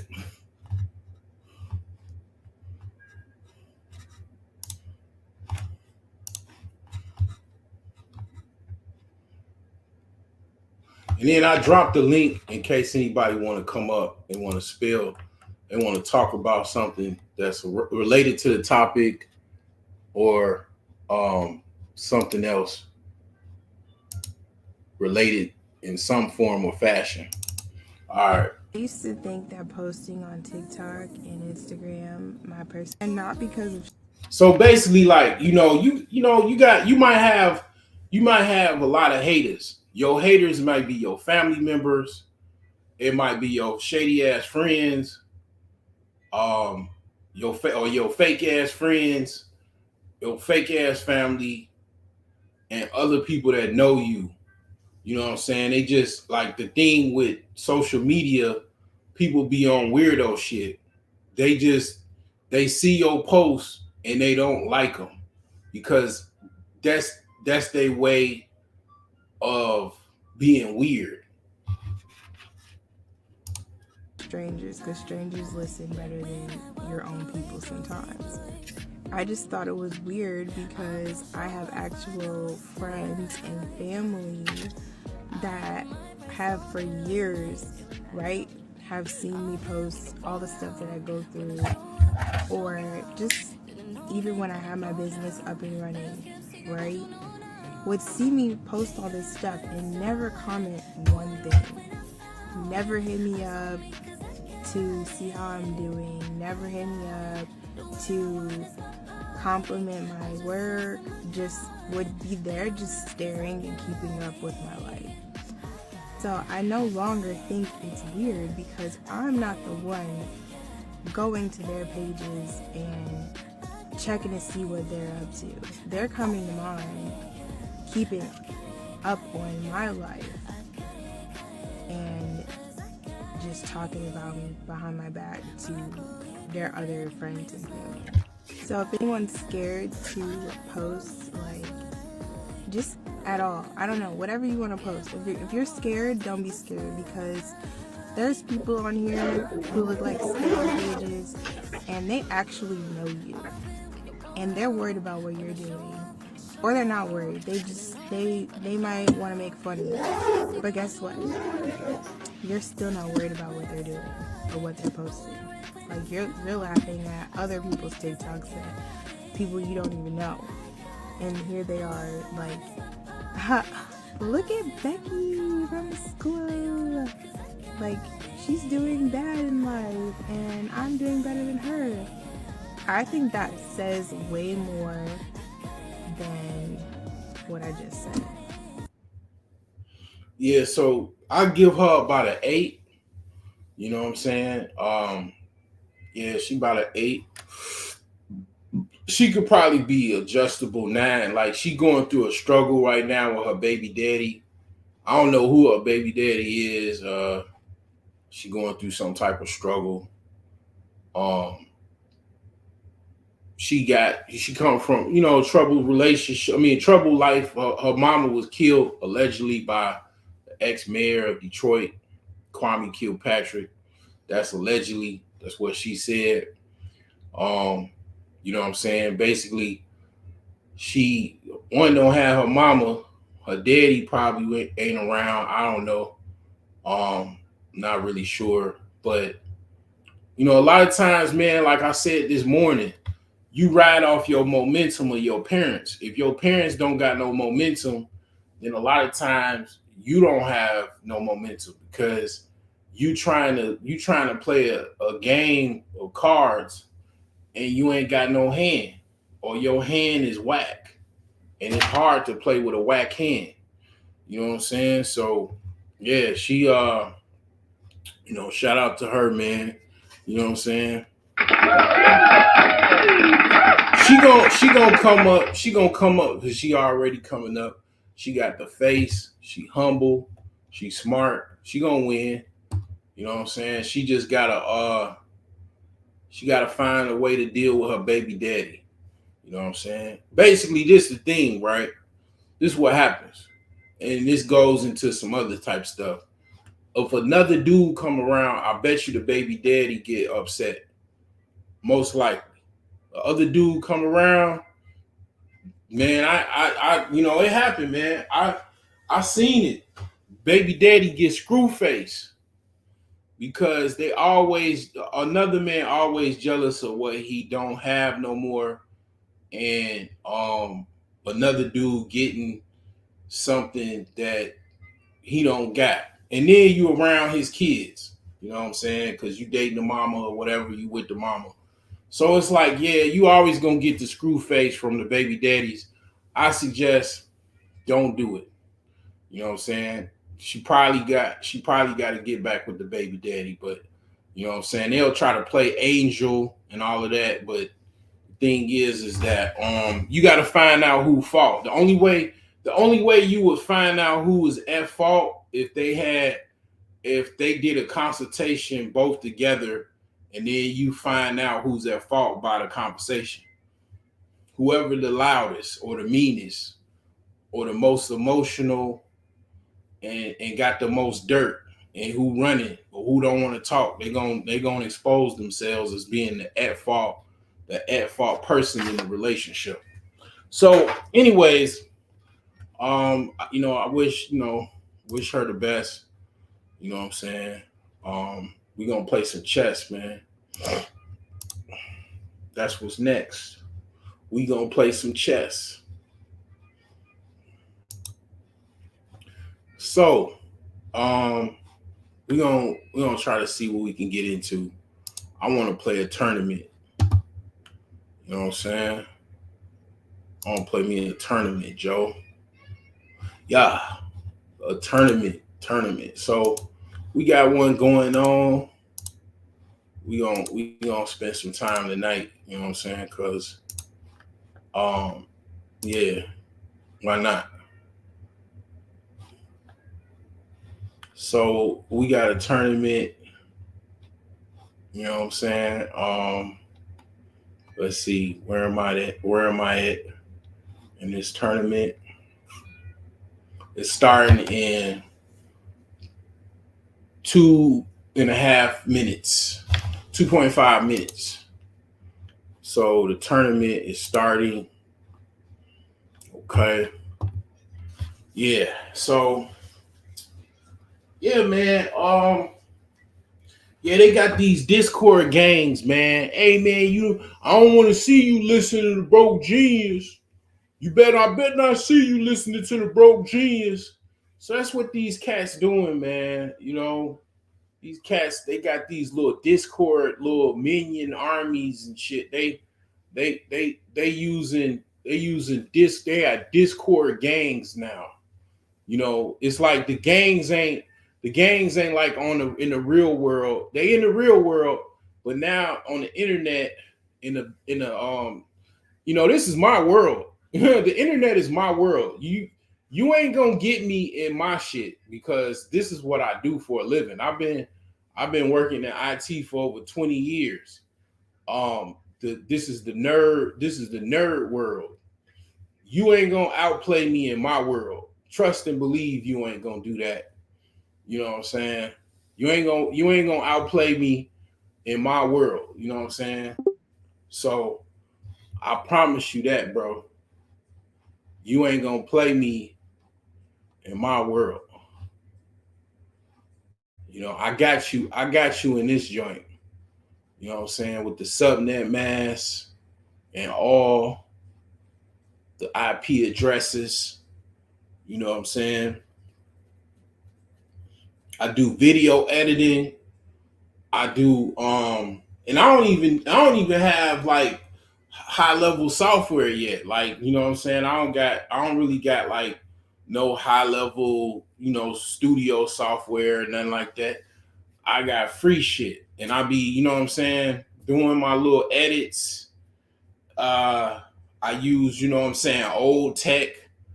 And I still got more subscribers than a lot of these dudes. And my reputation is impeccable. Cats with more equipment and stuff like that be stealing from me.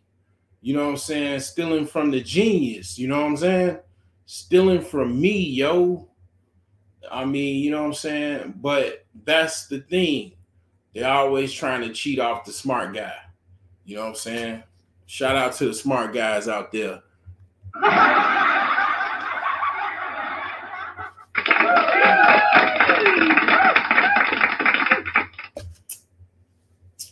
what I'm saying? So we got a live game right now.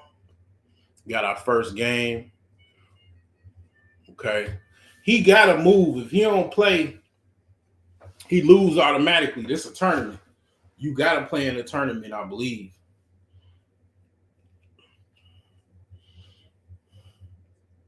Sometimes they see a black dude, they don't want to play. You know, I don't know what it is. But I won. Ha. Yeah, that's the easiest probably win I've had in a long time. Yes, if you're white, you have to play. You don't make a move, automatic win, buddy. Automatic. So we gotta, yeah,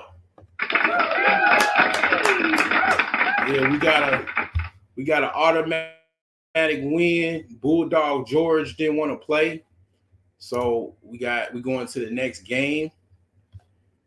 All right, we playing dirt bag in America. Dirt bag. Okay, so he said he's playing the center game. All right. All righty.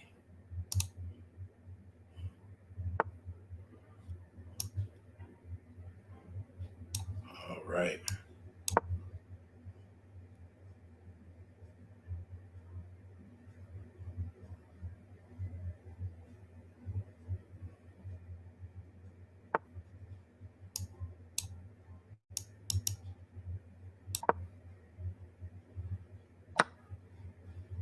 Okay.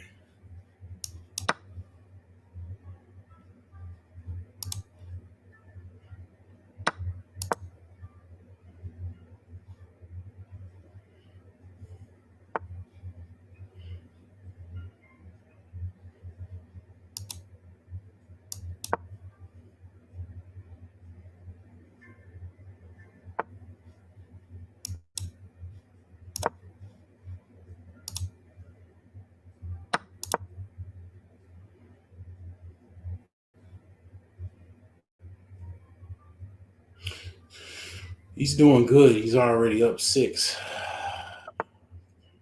Yeah, he's doing really well.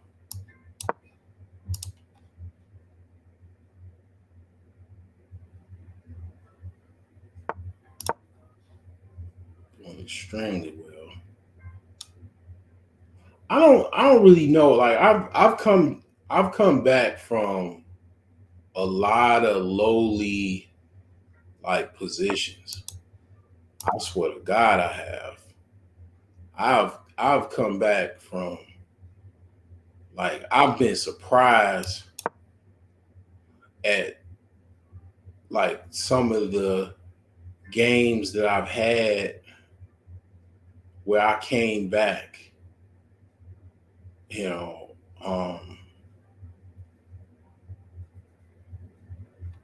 if I just focus, you know, I can come back a lot of times relatively well, you know. Yeah. So, yeah.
So one of the things I noticed is that he's spending quite a bit of time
he's up by 10, so he's got a good situation, no doubt.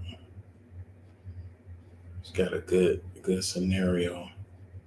So what I'm gonna do is I'm just gonna try to see what I can do. He's running out of time, but he's still got a lot of power. See if I can stall him out.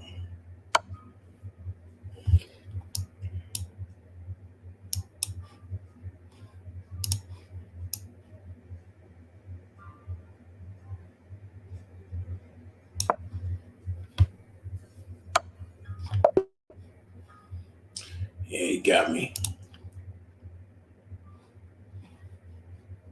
So we're gonna go to the next game. All right. So we off in Brazil. All righty.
Yeah, that was a good one.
So right here is what I saw.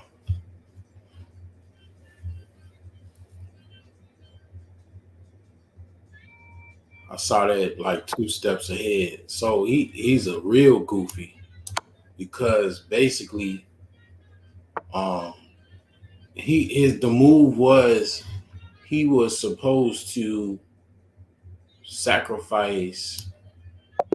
Yeah, he gave up. He's supposed to sacrifice his rook to save his queen. He's a goofy, so he didn't do that.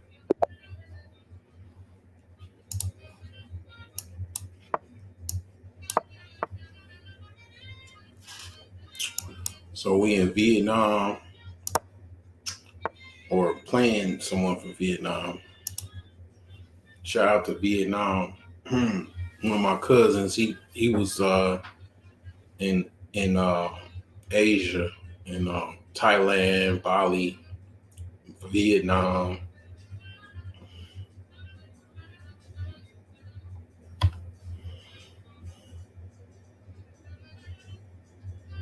If he don't move in like 2 seconds, I win.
Oh shit. He got me in a fucking tizzy. Holy shit.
he still can't do nothing really.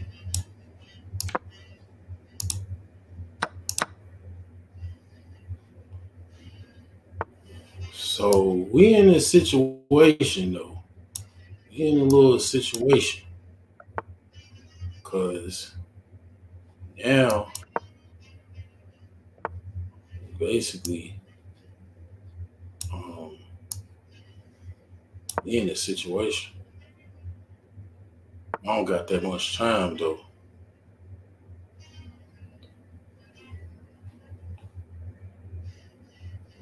So he bearing down on me. So um, don't have to move right there. I gotta sacrifice and take that piece. So I gotta try to see what I can take over here.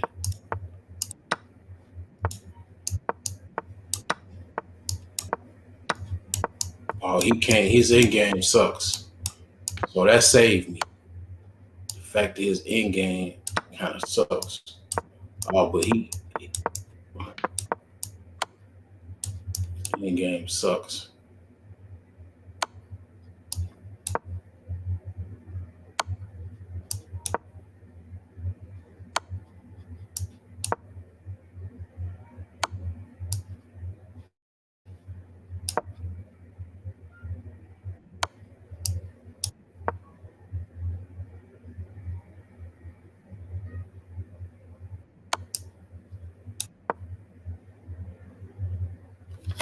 He gonna have a draw because his in game sucks.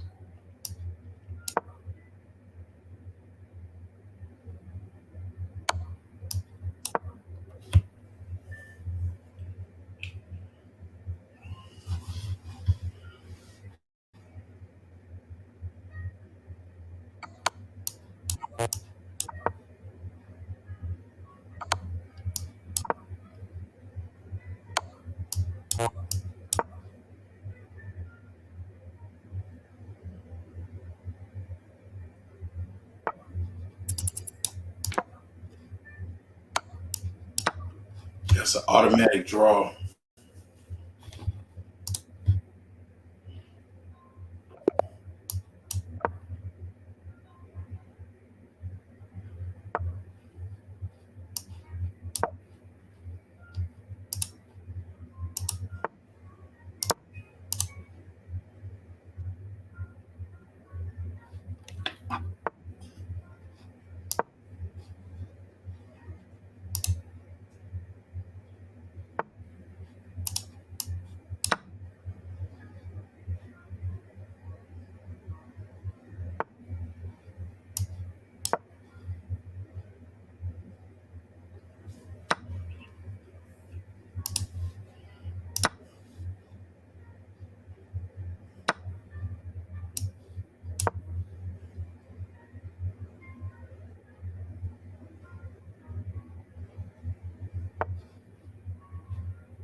Oh shit! I could have just took his ass. Damn, I fucked up.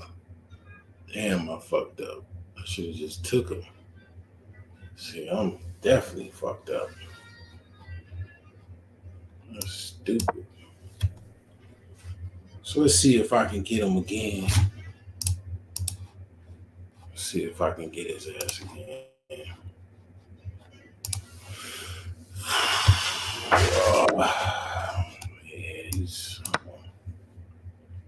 so I'm up 2.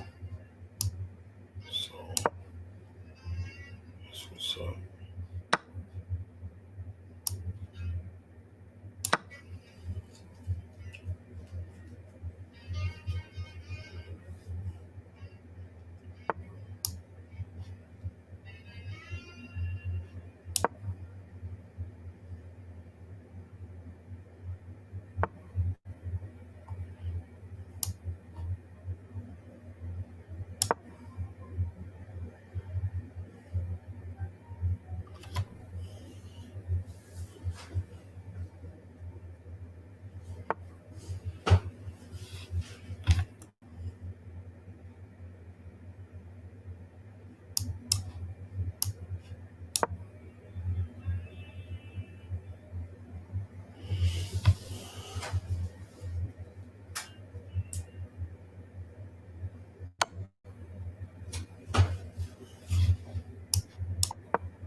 So I'm up 5.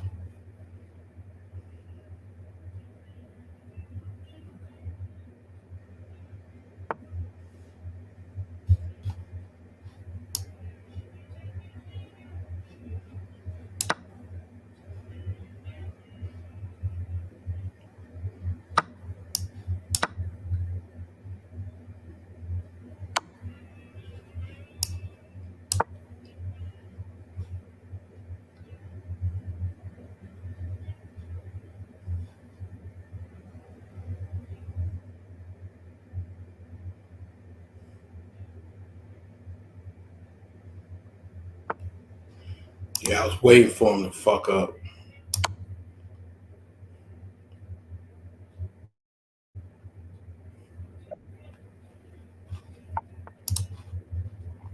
What's going on, Alonzo? What's happening, bro? What's good with you? Same shit. I just came off my live. Oh, okay.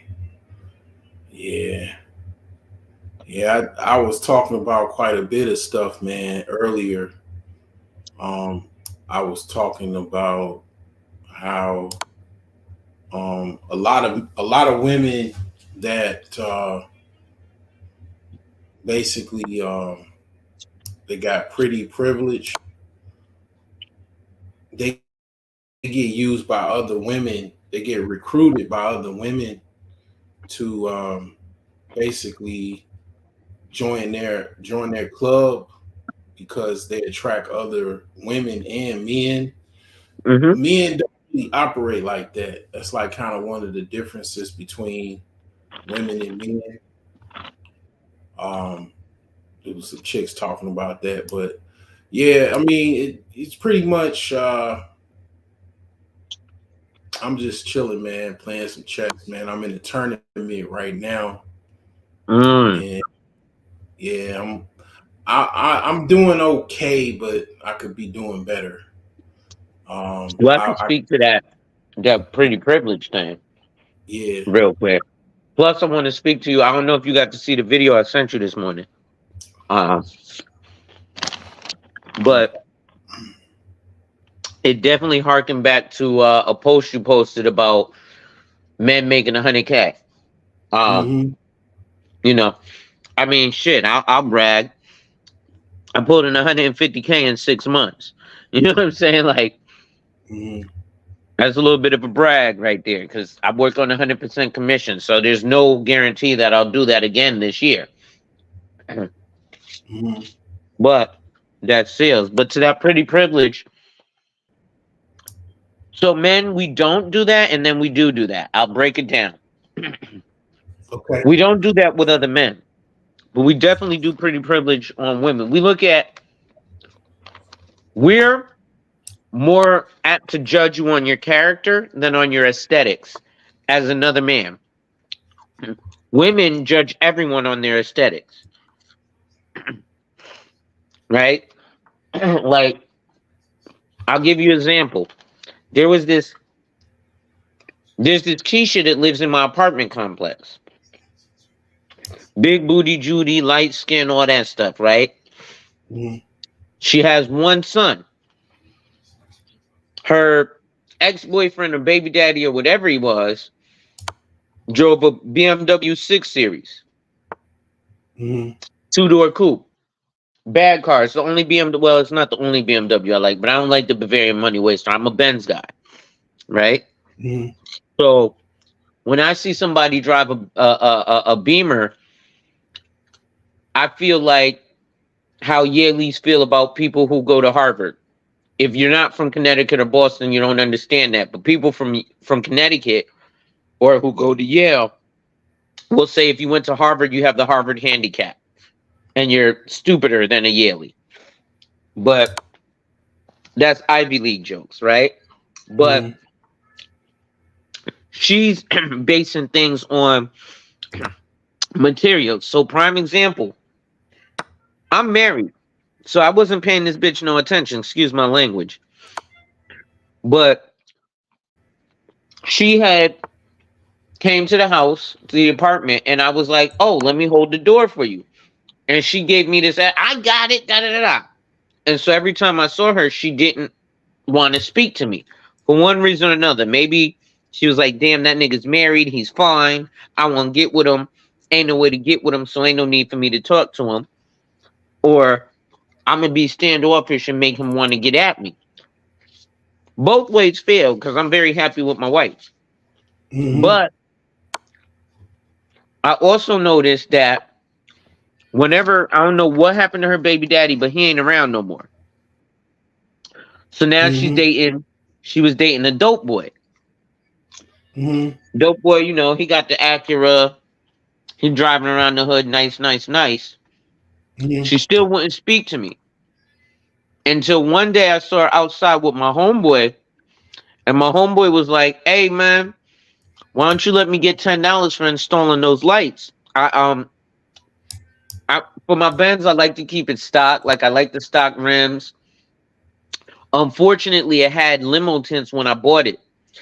I didn't want to get tints. Like I want completely stock. I don't want no tints. I don't want no rims. I don't want no fucking stereo system. That's not why you get a Benz. All that shit comes with the Benz. So why would you replace it? You see what I'm Mm-hmm. saying? Just like all that shit comes with the Beamer. But once she found out I drove a Benz, now she's mad friendly with Mm-hmm. me. Right? So women will do shit like that. Mm-hmm. Meanwhile, her baby daddy, my homeboy who's a dope boy, and my other homeboy who installed the lights for me, they just like, yo, you a cool nigga. We chill. We drink, we smoke, we bullshit, whatever. You know? And she ain't trying to do that. But now that because I drive a Benz, I get a hey, how you doing every day. Now that you know that I drive a Benz. Mm-hmm. But is that Benz all I have? Or, you know, because I know that 6 Series was probably all her baby daddy had. Mm-hmm. Right? Mm-hmm. You can look at the fucking pay stubs I showed you and understand like my brother-in-law was like, damn, you could have bought that Benz that you bought 3 times with what you made from January to June. And I was like, no, not really. Because a lot of people who make $100,000+ are living paycheck to paycheck, like myself. Mm-hmm. Right. Um, the more you make, the more they take, the more it hurts. The more you make on paper, the less you have in actual cash Mm-hmm. because of taxes. Yeah, I cleared over 100K last year. That for the first time probably in my life. Um, Mine was 2020. I did 115 the whole year, but then last year I did 150 in 6 months. yeah, I'm sorry, I didn't mean to cut you off. it's not that hard because I basically just went off the momentum. Because I've been working consistently with no interruption for the last about 6 years. So I mean, I've been like, you know what I'm saying, been working like just been a worker and doing my business stuff, and um I've been just, you know what I'm saying, building up some momentum. So I Mm-hmm. used that, and then, just hustle, and I made over 6 figures for the first time. And it's really not a big deal, but it is. But it's not like you get it all at one time. Right. And shit, like you said earlier this morning, most people, even in their 40s and 50s, really can't fathom that because the average salary in America is $40,000. Yeah, it depends on where you live too. Like So, it, the other people pay cost of living, like wages. Like you can be in IT in Arkansas and only make 18 an hour. Somebody else, like Chicago, they started paying more in IT because Chicago's having cost of living issues. Because Chicago, basically, New York money is in Chicago. It's been in Chicago for before I was even born. Because Wall Street shares The into Chicago Stock Exchange, bro. yeah. So basically, Chicago is trying to catch up to New York. They probably about 100 years behind, but they're trying to catch up. It's crazy. So in that process, basically, they building like crazy. A lot of apartment costs are going up, and basically, people are trying to compete and kind of fit in with that, and a lot of people are not able to. What I'm telling you is people getting pushed out in Chicago Damn. slowly. Because what they're doing, did you ever see that documentary on the 1%? No.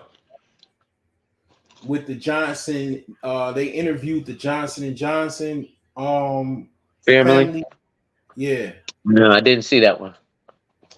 I played it on this channel a long time ago. I'm gonna look for it. But it's on YouTube. It's called 1%. So basically, to just give you a bullet or like just a little note on it. I already took 5 of Is those. I that don't need no more bullets. I'm fucking with you. oh man, damn. That's, yeah, Me and my so brother both got shot, so we make jokes about getting shot all the time. oh yeah. I was in a store in the hood today on the south side because I drove to work, and I'll stop and get some food before I go back home. And I mean, basically, I would live in the hood, so I'm leaving one hood going to another. So You tripping? You better so stay the up thing 63rd. man, shoot, Gary has a reputation of dealing with Chicago dudes. Gary the Hood. Gary knows how to deal with Chicago dudes very well. And they got like a system for dealing with Chicago dudes. Okay. Like, because Chicago dudes come to Gary thinking shit sweet because they be thinking they slow. And them niggas they not slow. They really country niggas, really on some real shit.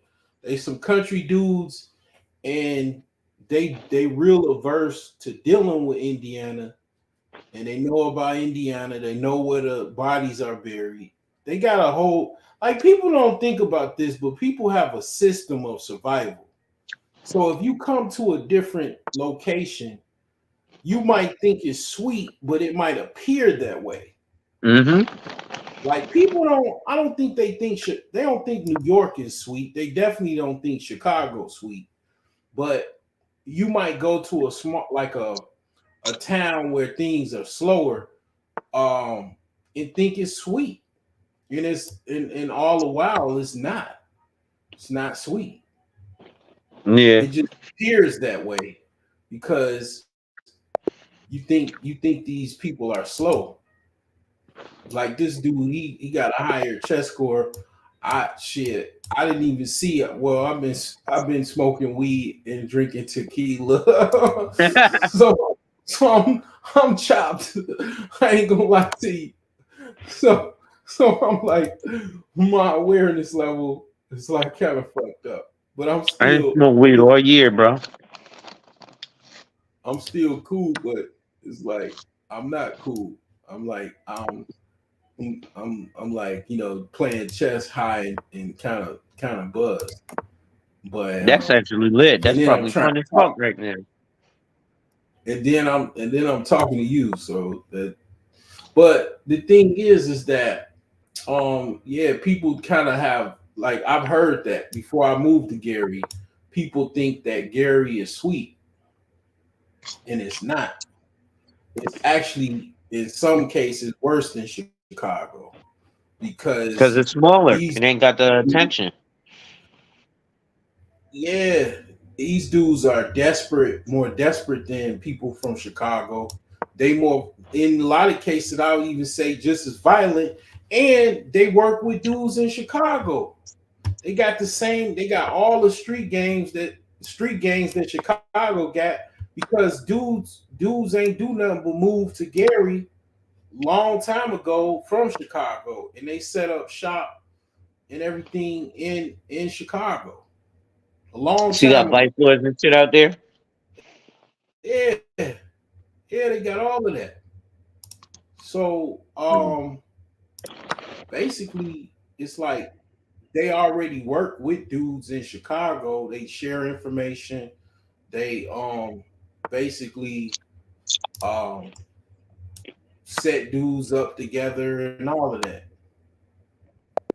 Mm. Ain't Freddie Gibbs from out there? Freddie Gibbs a vice lord, right? Yeah, Well, he from out. Yep. I don't know his gang affiliation. Actually, he was fucking with Jesus, so he might be a gangster disciple. He said, I think he said he's a vice lord. Yeah, I thought so. Yeah, that's what I think he said. I That's don't probably know. why he ended up getting. You, you said what? That's why he. That's probably why he ended up getting it fucked up with Jeezy. What do you got going on with Jeezy? I don't understand. So he I'm had not. Jeezy has signed him, but then that whole shit went left. And like, see, Gangsta Disciples was real big in Georgia, and so like Jeezy was throwing mixed messages because Jeezy was talking all this Crip shit, but he kept like being a right banger and wearing his hat to the right.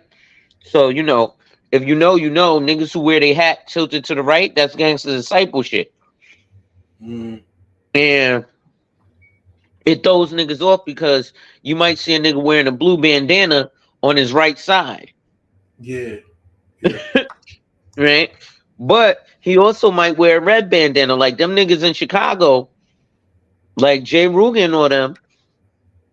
Niggas is cool with Crips, Bloods, and all that shit because they gangster disciples. They wear whatever the fuck they want. So Yeah. a lot of niggas who was repping this CMB shit got it fucked up with gangster disciples because they couldn't understand how you wearing blue today and red tomorrow. Because I feel like it, nigga. What you gonna do about it? We everybody killers, Right. Right. you know. Yeah. But TVL, which is the Traveling Vice Lords, that was the main opponent of growth and development. Um, as you can tell, I have my favorites. Um, hence my email Alonzo Hall 374. But you know, um, Yeah. I've been that way Hoover Doo since a teenager, bro. Yeah. What niggas don't follow the principles. The principles is you supposed to be on some grown man shit, right? Yeah. Like you got niggas who, yeah, you might be in the gang, but you're supposed to be a plant. You're not supposed to have a felony because you're supposed to be able to get into law enforcement, get into corrections, get into being an attorney. So when the gang does some shit, if you're the fucking police officer, you can divert attention this way. Or if you're the clerk, you can divert attention that way. Or if you're the corrections officer, when you're in jail, you can bring them contraband. Mm-hmm. You know? But now everybody want to be, carrying the strap and bullshit. Um, but they got it messed up because I don't know. Jeezy got it fucked up with Freddie Gibbs. All I know is that nigga Freddie Gibbs was raw, and he used to talk some real shit. And I'm like, yo, he from Gary, Indiana. Like, how do niggas not know that Gary is the hood? Right. Yeah. These guys out here are very desperate. They broke it in niggas from Chicago. They don't even have the money and resources like a dude from Chicago. Chicago rivals LA and New York as far as capital wealth. Yeah. So Indiana doesn't really have like a stock Anything market like that. They known for farming and basically like motor speedway, racing. Like you got the Indianapolis Indy 500. Yeah.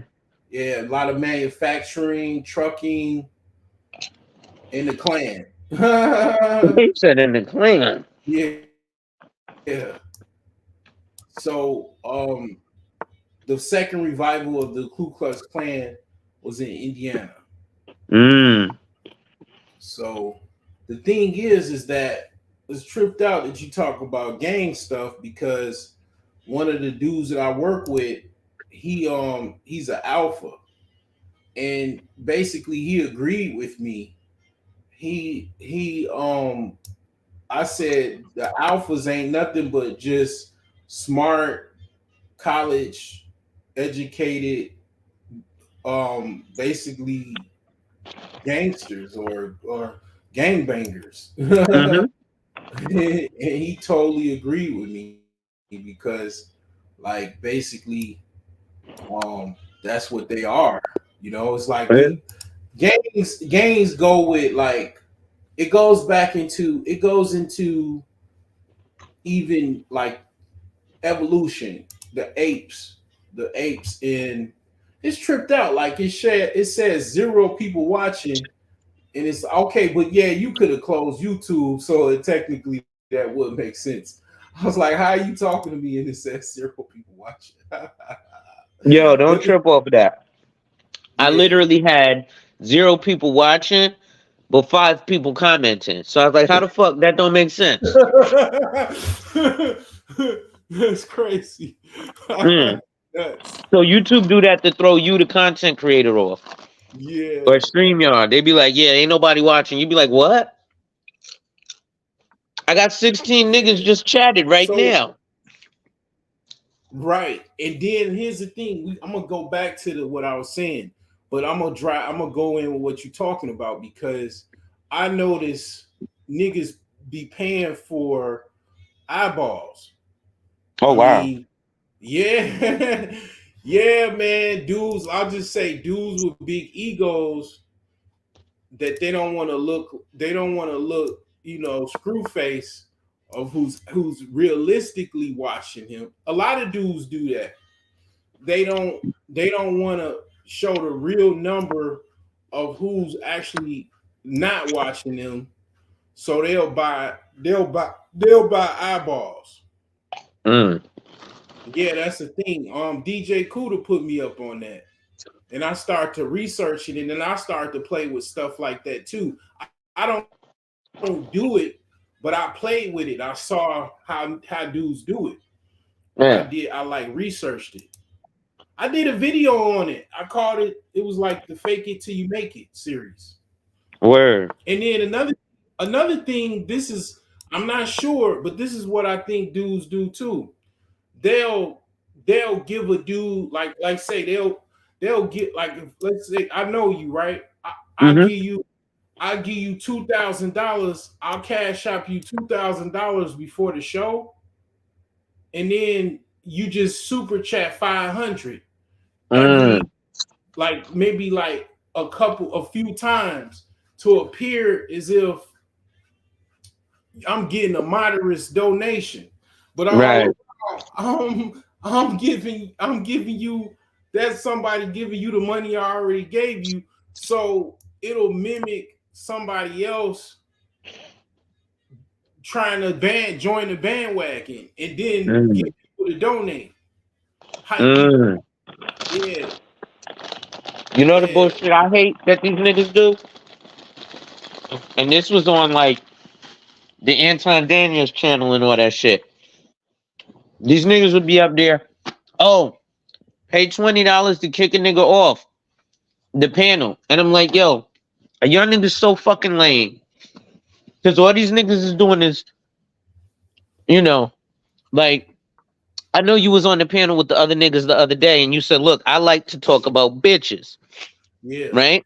Yeah. Ain't nothing wrong with talking about bitches. But these niggas be up there crying about bitches. Yeah. And I'm like, y'all niggas, and like, you don't sit there and talk about bitches all panel long every time you come on live. No. And I These definitely ain't niggas, crying over no bitches because even in my problems, I got bitches.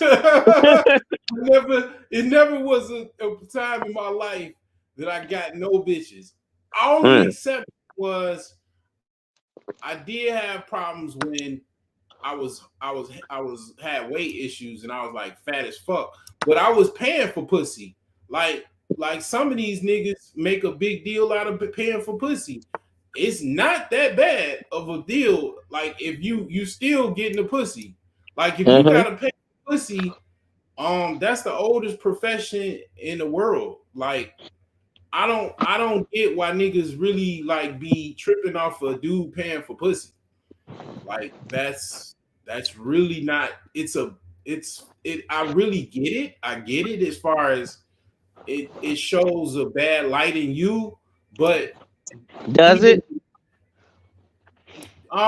it shows that you can't get a woman socially. Does it? In my opinion, it does, but I don't look at it as that bad. It's not that bad as other people paint it out to be. No, I So don't it think does. so. It doesn't show that you can't get a woman socially because if that's the case, then buying food shows that you can't hunt and kill for your own food, Hmm. right? Yeah. Fucking having AAA shows that you can't change your own tires. Right. Right. It's not Fucking, sitting your kid and sending your kid to school means you stupid as fuck because you can't teach your kid shit. You see what I'm saying? right. Exactly. That's how I look at it. It's not the end of the world. I mean, the thing is that probably I would say that dudes just, make it a competition thing and all of that, but I'm just saying as far as like um they have these little tropes where you can't do this or you ain't a man if you don't do this and it's like but you one thing you got to notice Lonzo is that they never want to talk about the money, even if they don't want to talk about chicks, quote unquote, in a sense of bigging up chicks or whatever. They don't want to talk about that money either because that's a lot of niggas Achilles heel, that money conversation, insurance conversation. You know, Yeah, um, that's a lot of cats Achilles heel. you're absolutely right, but there's reasons behind that, right? Number one, like you said, that shit is like, especially the insurance, that shit is boring as fuck. I sell it, right? Yeah, But let me tell you what's not boring. When I sit down with a client who pays $70,000 a year into their life insurance and I get 50% of what they pay, right. And right? you can gas your bins up, and your bins probably do about 160 on the dash, Yeah. and your leather seats are mad comfortable. Comfortable, heating. I don't have to warm up my car. We had a snowstorm yesterday, right? Yeah, And today. I went out on the highway. Everybody was just putting. I was like, get the fuck out the way. I'm doing hundreds on the highway. It's snow on the ground and all that shit. No problems. right. But you can do that in a Benz or a Beamer or a Bentley, right? Well, I wouldn't do that in a Bentley. You slide all over the place. Maybe if it's an all-wheel drive, but like right now, I'm looking at another Benz, right? And it's a super rare Benz. It's a C450, so I really want it because a C450 is technically a double-digit Benz, is technically a C43, but they labeled it as C450, and they only made it in I think 1 or 2 model years, which was 2016 and 2017, and it's a 2016. But them niggas is overcharging for the miles on that shit, in my opinion. Yeah, yeah. So I'm playing a white chick. It's Molly or it's your mom. So I'm playing somebody's mom. Okay, she about to eat that bishop. Huh? She about to eat your bishop. She didn't eat your bishop. No, This dumb she's bitch. not. She's not that smart. But she's smart because I'm not really practicing time management because I'm trying to talk and like play at the Oh, same she time. done ate your bishop there though. All right. Oh, you about to get her. She in check. You about to Yeah, mate her. yeah, That's oh shit. yeah.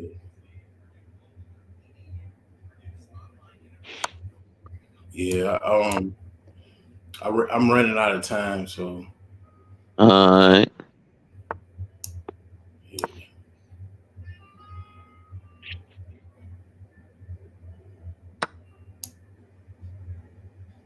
Mm-mm-mm-mm. Okay. Oh shit. Wait, I can't move there. Why not? Oh, I didn't have time. Uh,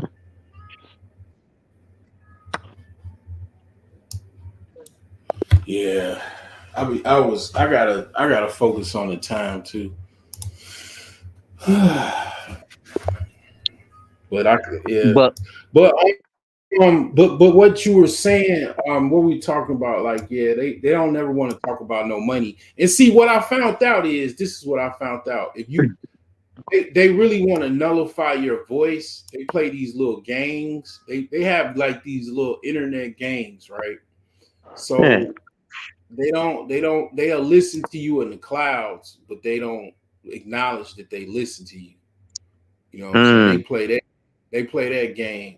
And when you go to somebody else's channel, um, then you notice that it's like it's like a person has been following you, but they don't facts. say nothing. They don't say anything until somebody else comes up and alongside you and start talking to you. It's like like having a stalker.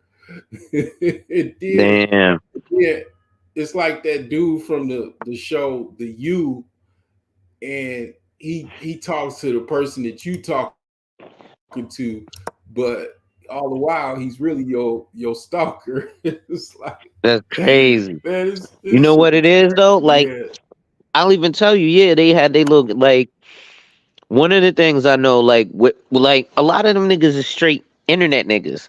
Like yeah, even Anton, yeah. I respect the fact that the only reason I got a lot of respect for that nigga is because he got money. But he's born April 13th, which is near my father's birthday. So me and my father are both Aries. Oh, My father was born what 5 days before me. I'm the 18th. He's the 13th.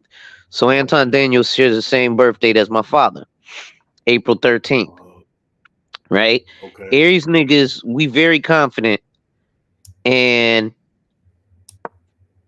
it just is what it is. But a lot of like I don't know, it's something different about that nigga because it is like all these niggas. Oh, he's getting divorced. This, that, and the third. Like I don't like. Fuck it. Like most Aries niggas I know who are like me, which I don't know too many Aries niggas. We, I don't give a fuck. You know what I'm saying? Like, Yeah.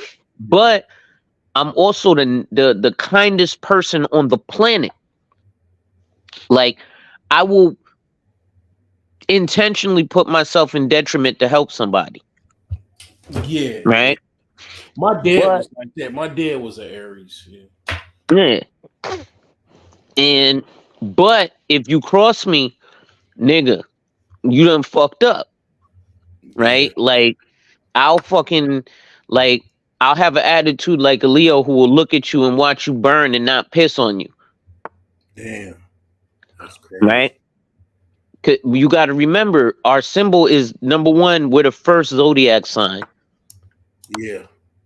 and it's the god of war, Yeah. right? But a Yeah. lot of us are. We're not going to be physical. We're going to be cerebral, Yeah. right? So Right. we'll sit there and fuck around and have you think, man, this nigga ain't gonna. And then one day you like, damn, what happened to all the? Yeah. Meanwhile, slowly but surely, we will kill you by death by 1,000 paper cuts. Yeah. So you won't even see that shit coming. You just be like, this dumb nigga. And every time I'm walking by, I'm paper cutting you. Yeah. And then next thing you know, you leaking out. Yeah. But like a lot of these niggas, like I think when he was doing whatever he was doing with old girl Q, she must have felt some type of way about me because every time I would come up on the show with no shirt, oh my God, Alonzo, put on the shirt. Bitch, what? All these other niggas is out here with their fucking titties hanging out. Why I can't have my titties hanging out? Mhm. You know what I'm saying? But I think he was trying to fuck around with Shorty and he felt uncomfortable. The only reason I know that is, you know, the Daryl Long nigga. Yeah. So Yeah. he on whatever the fuck he on. But a lot of these niggas, a lot of people are on this YouTube shit and they have no substance. And I'm like, if you take YouTube away from y'all niggas, y'all broke. Yeah.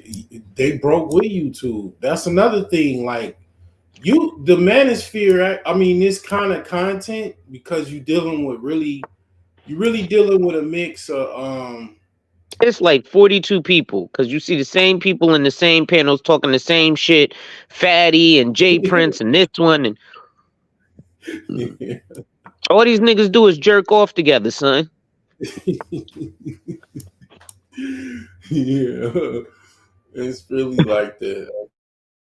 Unfortunately, it's really not profitable. It's really not profitable. Like Right. if you really look at what you got to deal with to make money, you gotta you gotta you gotta have an internet beef. Like you gotta, you know what I'm saying? Um, it's really like look at all of the shit Kevin Samuels had to deal with. Like Yeah. it's really fucked up. Like this is like probably the most toxic type of fucking gig you can think of. Like you probably better off on some Mr. Beast type shit than fucking YouTube podcast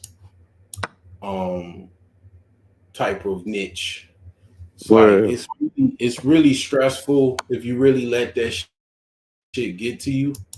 Like it's really stressful if you really in it like that and you take Yeah. it serious because this shit is like it's a lot to it. And really what it is when you really cover down the layers and just see it for what it is, you don't know where these dudes are at, like physically at. But what you can tell is a lot of these dudes are not financially together. And that's a fact. Mm. That's a well-known fact. Because you can tell because of the complaints these dudes have. And it's not so much like about what they talk about, it's about what they don't talk about. Right. That is like kind of give you the clue of what they have problems because a nigga or a dude, he ain't gonna talk about the things that he got problems with. the biggest issues that he have. That's why they don't like me, Mm. because the biggest problems that they have, young and old, is dealing with this white man's capitalistic system. Mm-hmm. That's their biggest problem.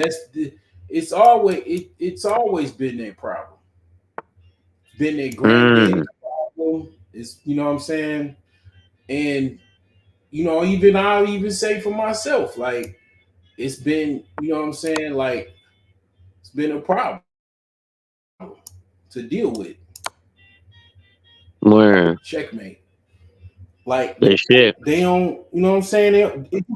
It's not like, it's people that be like, they be talking about women and blah blah blah, but it's like they not really that all the way. They not as deep as like me. Like, you know what I'm saying? Mm. Like, even you, because you talk about insurance. Like, literally, America is wealthy based off of insurance and banking, Yeah.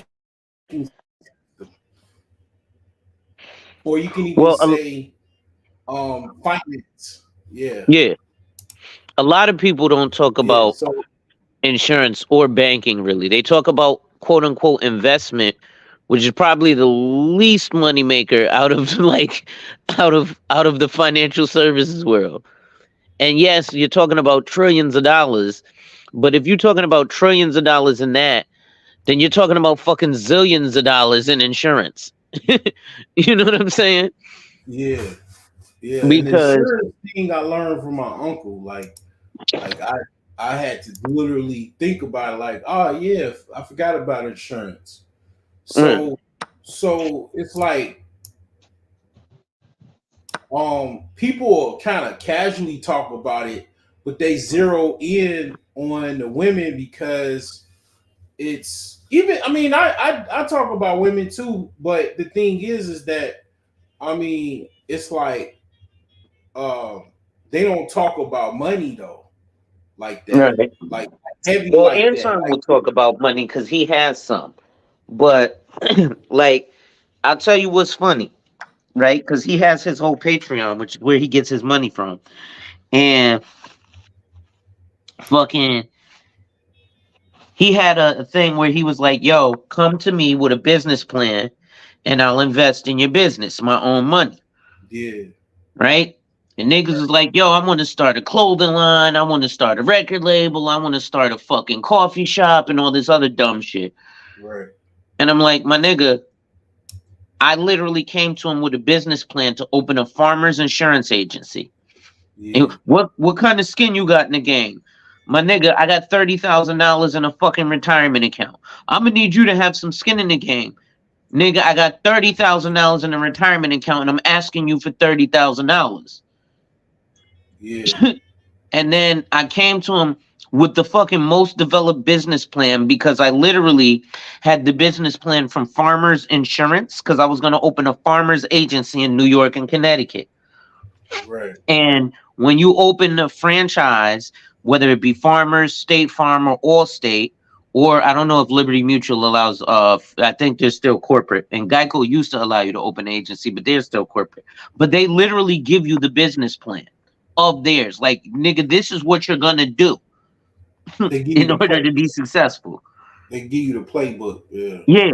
And I don't know enough about insurance to invest in that. Okay, so you're a bitch ass nigga.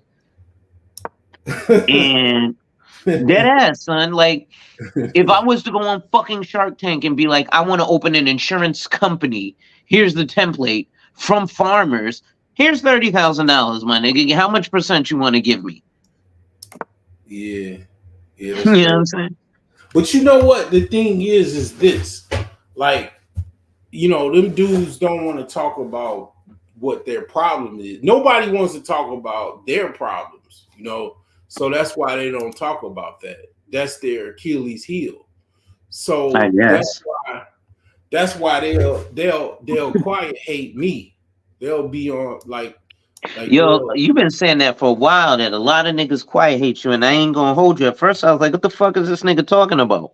But as I've been watching you and watching these YouTube streets and peeping niggas Styles.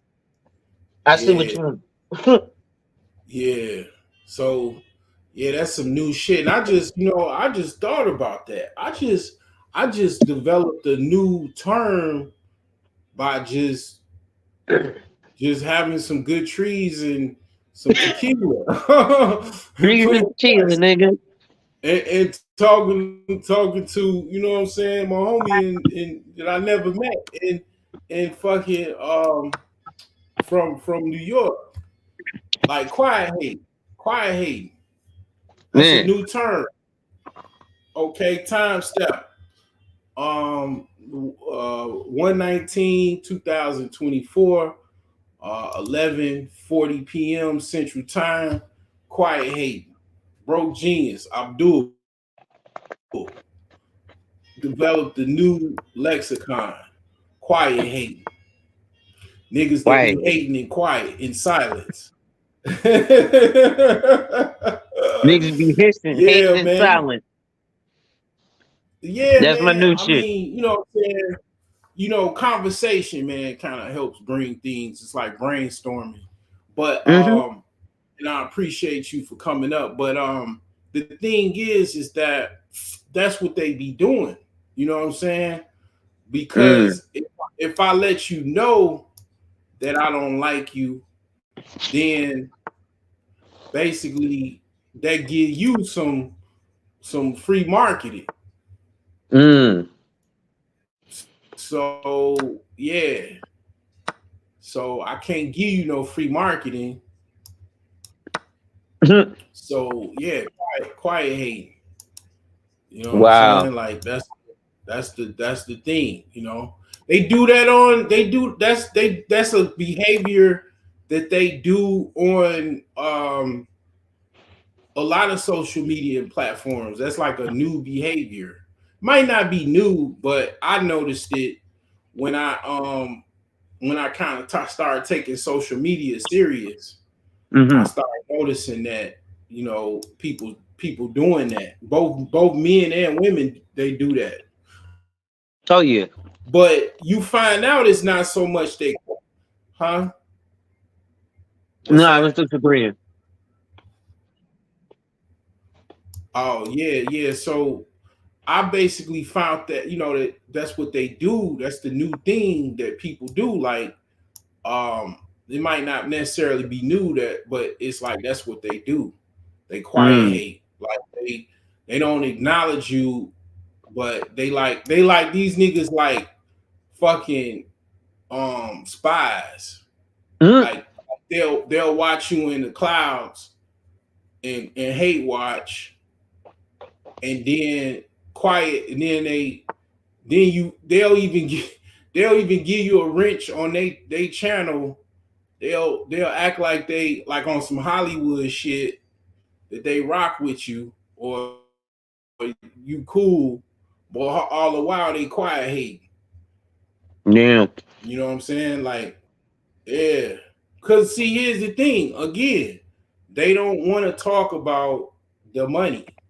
They don't want to Right. focus on that because that you don't want to focus on your own problems because Right. you'll be looking at the mirror. Nobody Right. wants to look at the mirror. So Right. Keisha is the the like focus, The shield. the primary focus because the real problem is money. Mm. More of the problem is money than Mm. necessarily Keisha, because Keisha can be controlled financially. Like I played a video before you came on here of basically some Keishas that died in Chicago that was trying to manipulate um some broke dudes, some broke dusties, some Mm-hmm. violent dusties that Mm. was in a relationship with. I mean, So if shit. like let's just say That's why I don't want to come up here and talk about bitches, because bitches is my problem. No, no, I don't think it don't strike me as that's your problem. I mean, I might be wrong. I don't know, but Nah, I could I tell don't. you what my problem was with bitches. My problem with bitches was that I was oblivious, right? So bitches would be like, because I was always a hardworking man, right?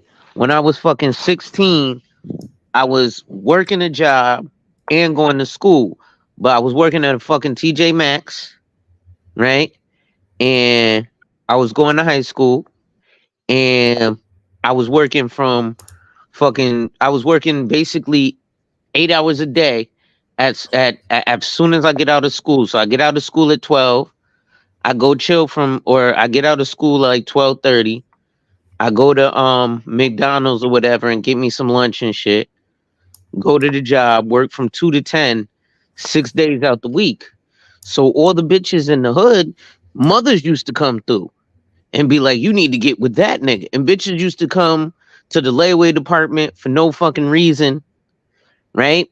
Until there was this one big girl I was fucking with who was Mhm. at my crib, and she was like, yeah, you over there at layaway with your fan club. And I was like, what the fuck are you talking about? She was like, why you think the bitches come to layaway all the time? I was like, to buy shit. What the fuck? Mhm. Mhm. But so the women was like, oh, this nigga is just focused on getting his bread. So if you give that nigga some box, he's gonna be open, Mhm. right? And I ain't gonna hold you, like I'm a lazy nigga, right? Like my wife got me because I was like, it's a bitch, it's in house, I ain't got to do shit. Cool. I know I could rock with bitches, but I like I don't get the thrill of chasing after bitches because bitches always wanna, you know what it was? My problem with bitches was bitches always wanted to be my girl, and they Mhm. didn't just want to fuck, right? But Mhm. they didn't understand who I hung with. So the niggas Mhm. I hung with, like, it's this nigga named Roach. And if you know any nigga in the hood named Roach, you know he ain't shit. So this nigga has the nigga is fucking tiny. He's 5'6". The nigga still dressed like it's 2008 and he Nelly. You know what I'm saying? I'm like, nigga, it's 2024. Grow the fuck up. You 40. Mhm. Like, I don't hang with the nigga no more. No foul, no harm. But my nigga, Mhm. you a grown ass fucking man. Like, you know what I'm saying? Even he's Mhm. mad at it because I spoke to him recently. I was like, yo, what you doing with yourself? Oh, I'm working a little part time in Dunkin'. The nigga, what? Part time Mhm. at Dunkin' Donuts? Nigga, you got 2 kids now. What the fuck is wrong with you? But Mhm. he's still running after high school bitches. And Mhm. that was our thing. Yo, I'm gonna go get me some high school bitches in a 40 when we graduated high school when we was 22, right? And so they will fuck my boy and then turn around and not fuck me immediately because they want to be my girl. Well, don't you want to be with me? No, bitch. I want the same slut shit you just did with this nigga. Mhm. So that was my problem with the bitches. It was never Mhm. that I couldn't get bitches. It was just that bitches wouldn't just fuck because they wanted to be my wifey. Mhm. Mm. Yeah, that's why I have the same problem, and it's the problem that I have is I know how to fuck good, so they get attached to me and want to be the want to be with me on some shit. That's why like all the while like dudes will probably be like, "Oh, this nigga don't get nothing," blah blah blah, and I do, but I don't broadcast what I do. So Mm. it'll really appear like I ain't got really no hoes, no bitches, nothing, no women. That's how it appears online, and I really, to be honest, I'm cool with that because my grandfather he did something better. He was so good of a liar. He had his own family believe he was broke, and all the Damn. while he was a millionaire.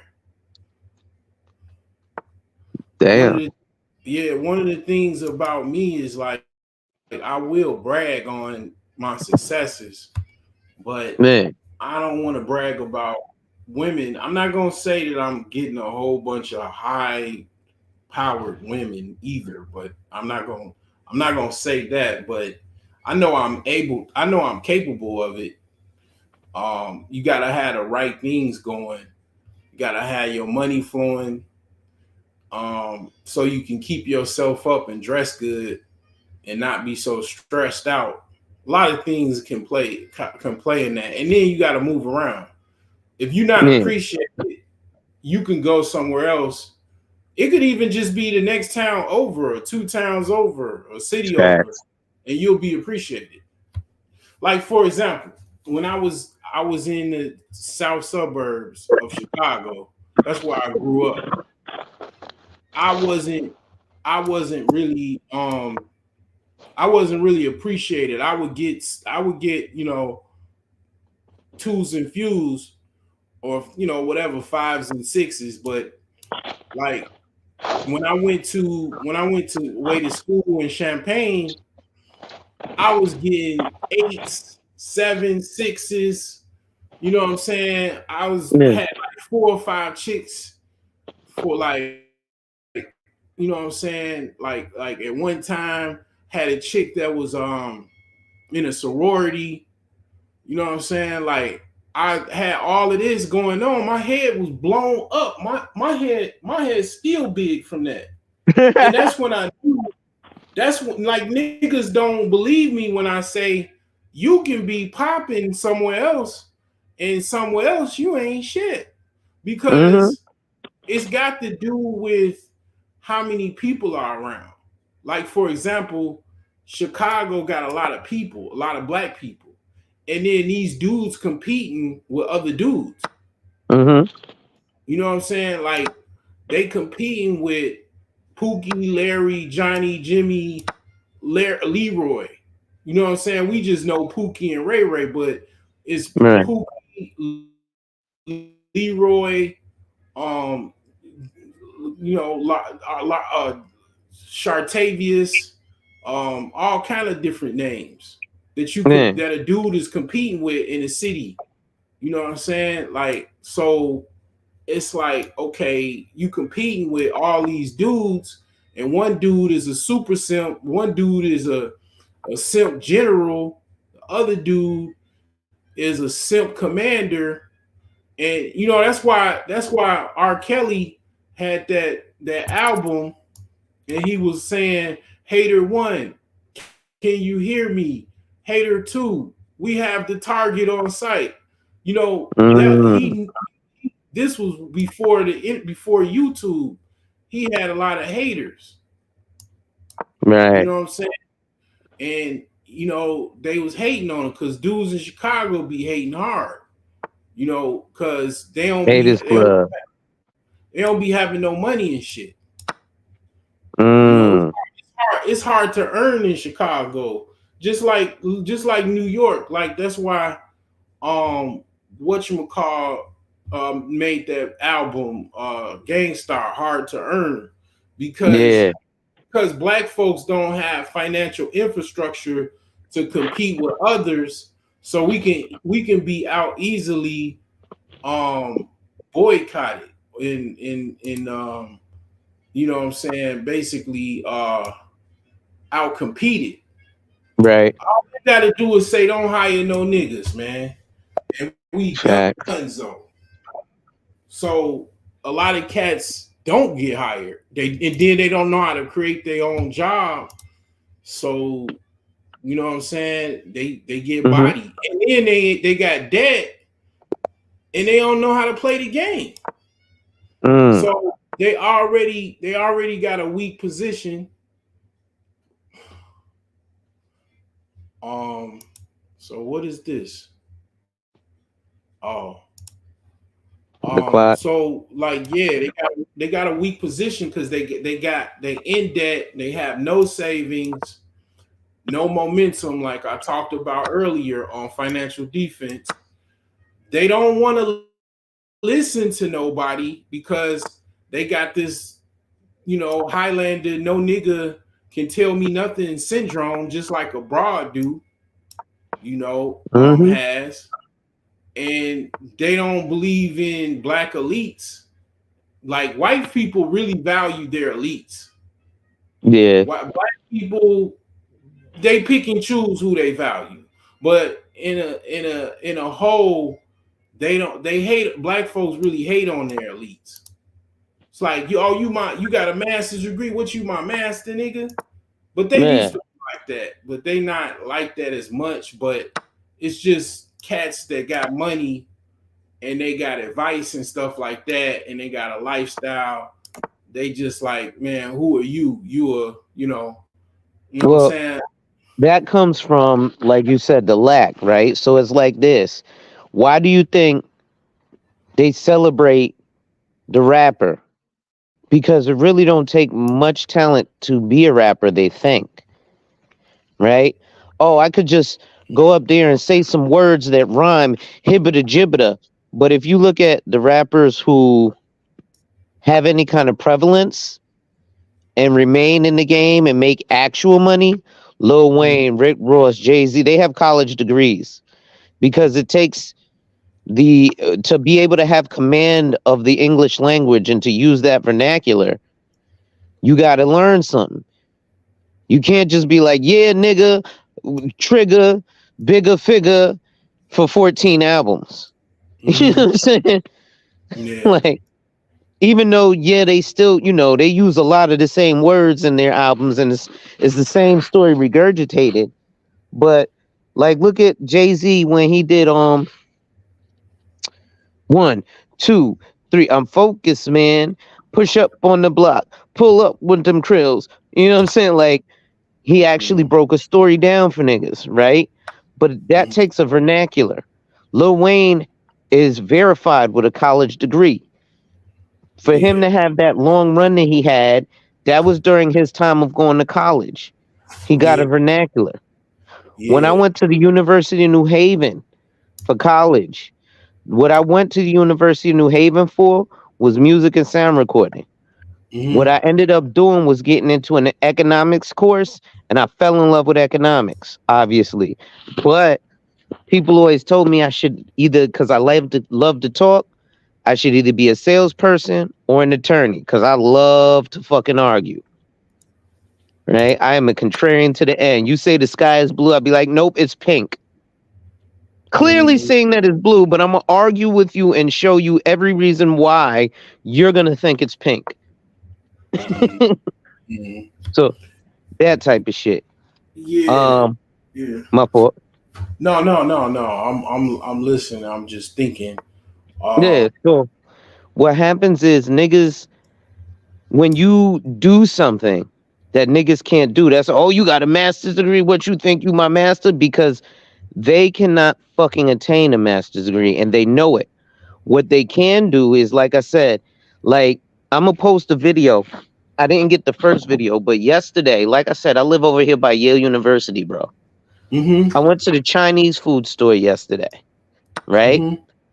To go pick up some chicken wings and fried rice for me and my wife, because we was gonna sit and we was gonna watch a little YouTube, spend a little time together, and fucking eat some Chinese food, right?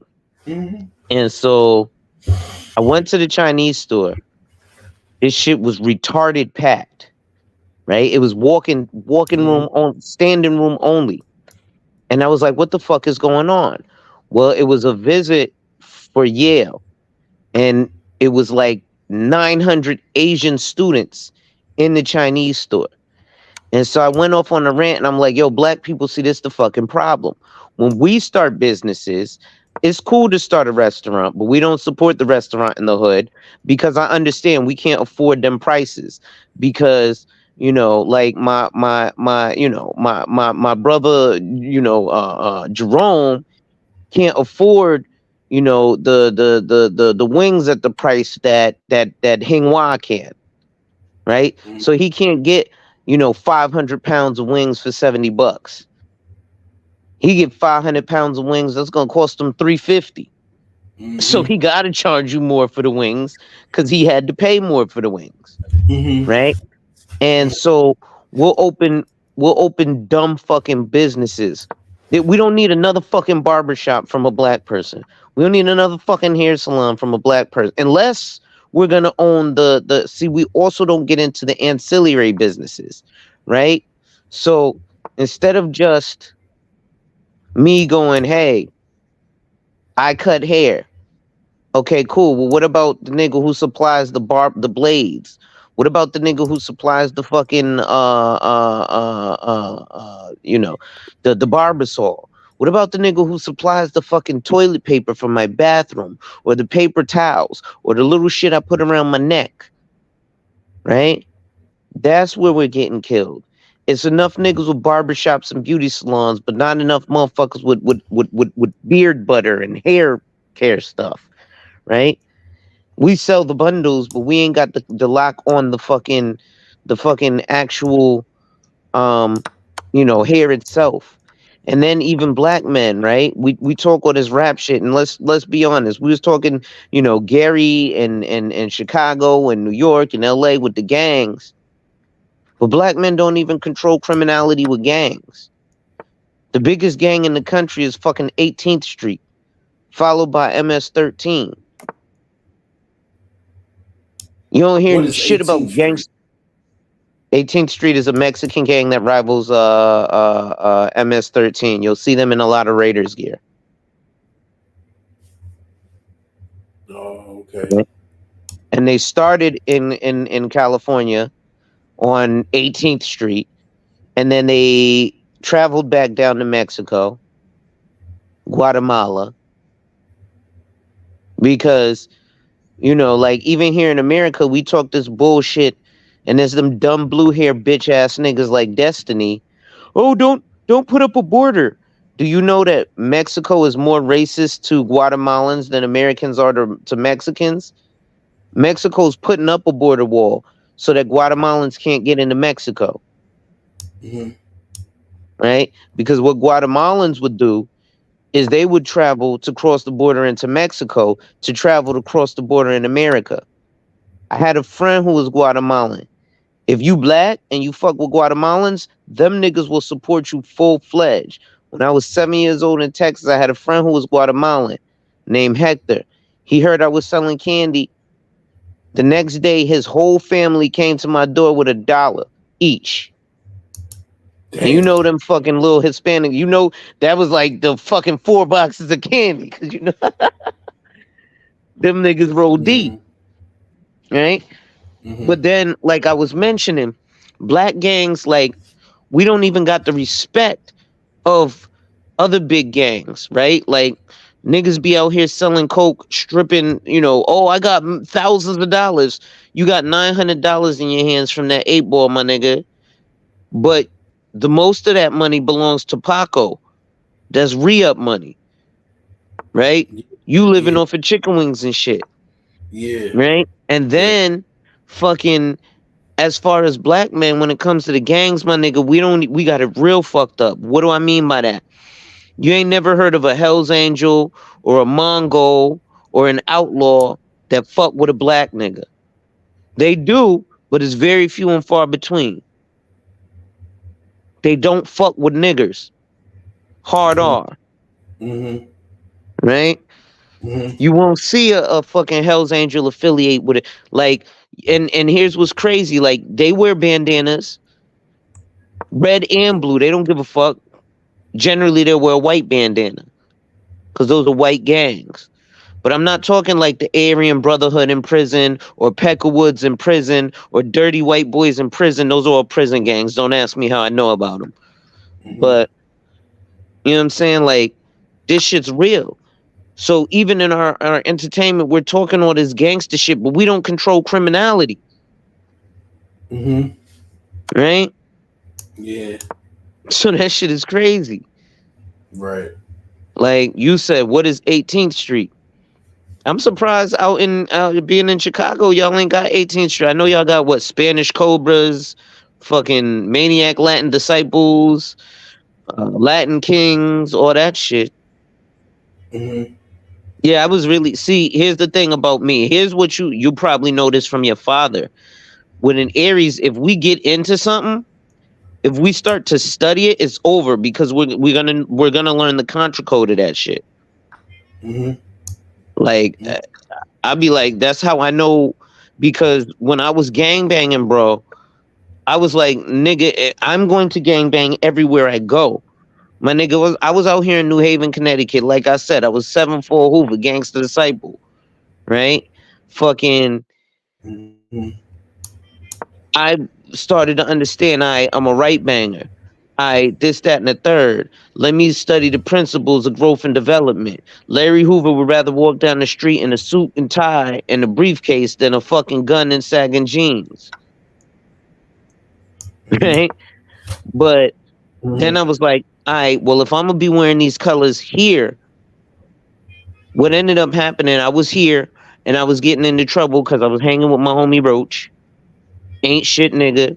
We was getting arrested because, yo, I ain't gonna hold you. I had lost my job. I was on fucking I was about to say on child support. On unemployment. Fucking, and what we do every day. I get up every morning. I go to the liquor store. I get me a 40 ounce. I was loking, cuz I get Mm-hmm. me a 40 ounce.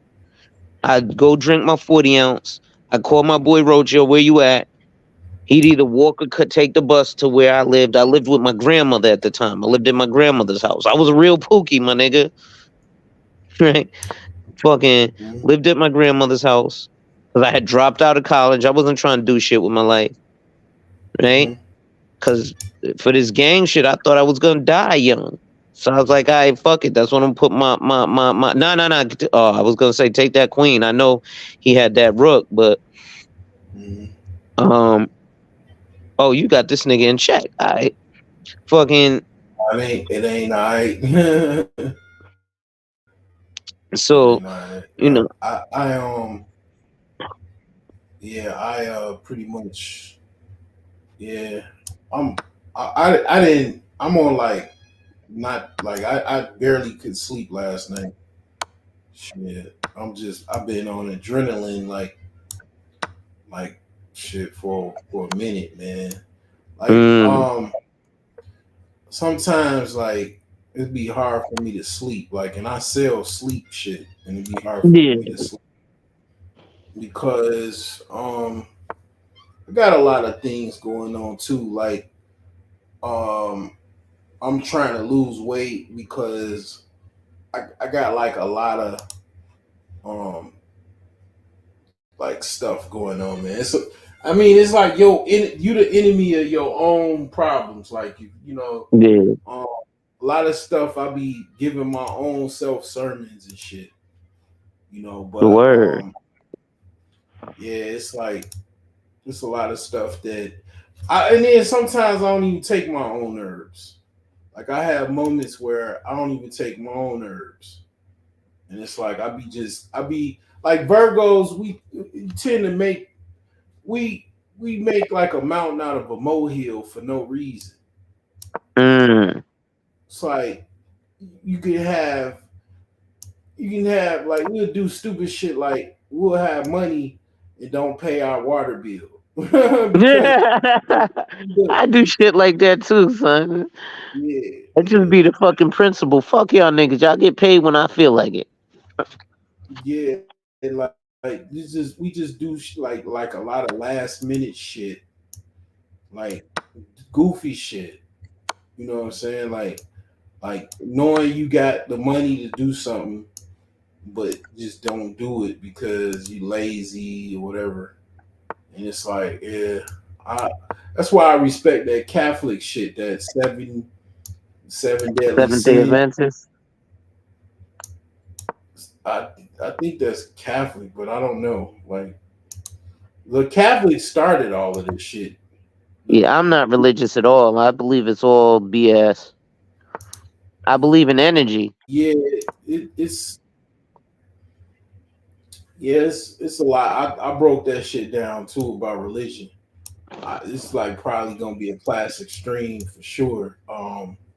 The thing is that as far as the gang stuff and the fraternity stuff, evolutionarily speaking, men, or let's just say humans, if you agree with the theory of evolution as far as men evolutionized from apes, Mm-hmm. um, you understand if you know monkeys how they act. They work in gangs too.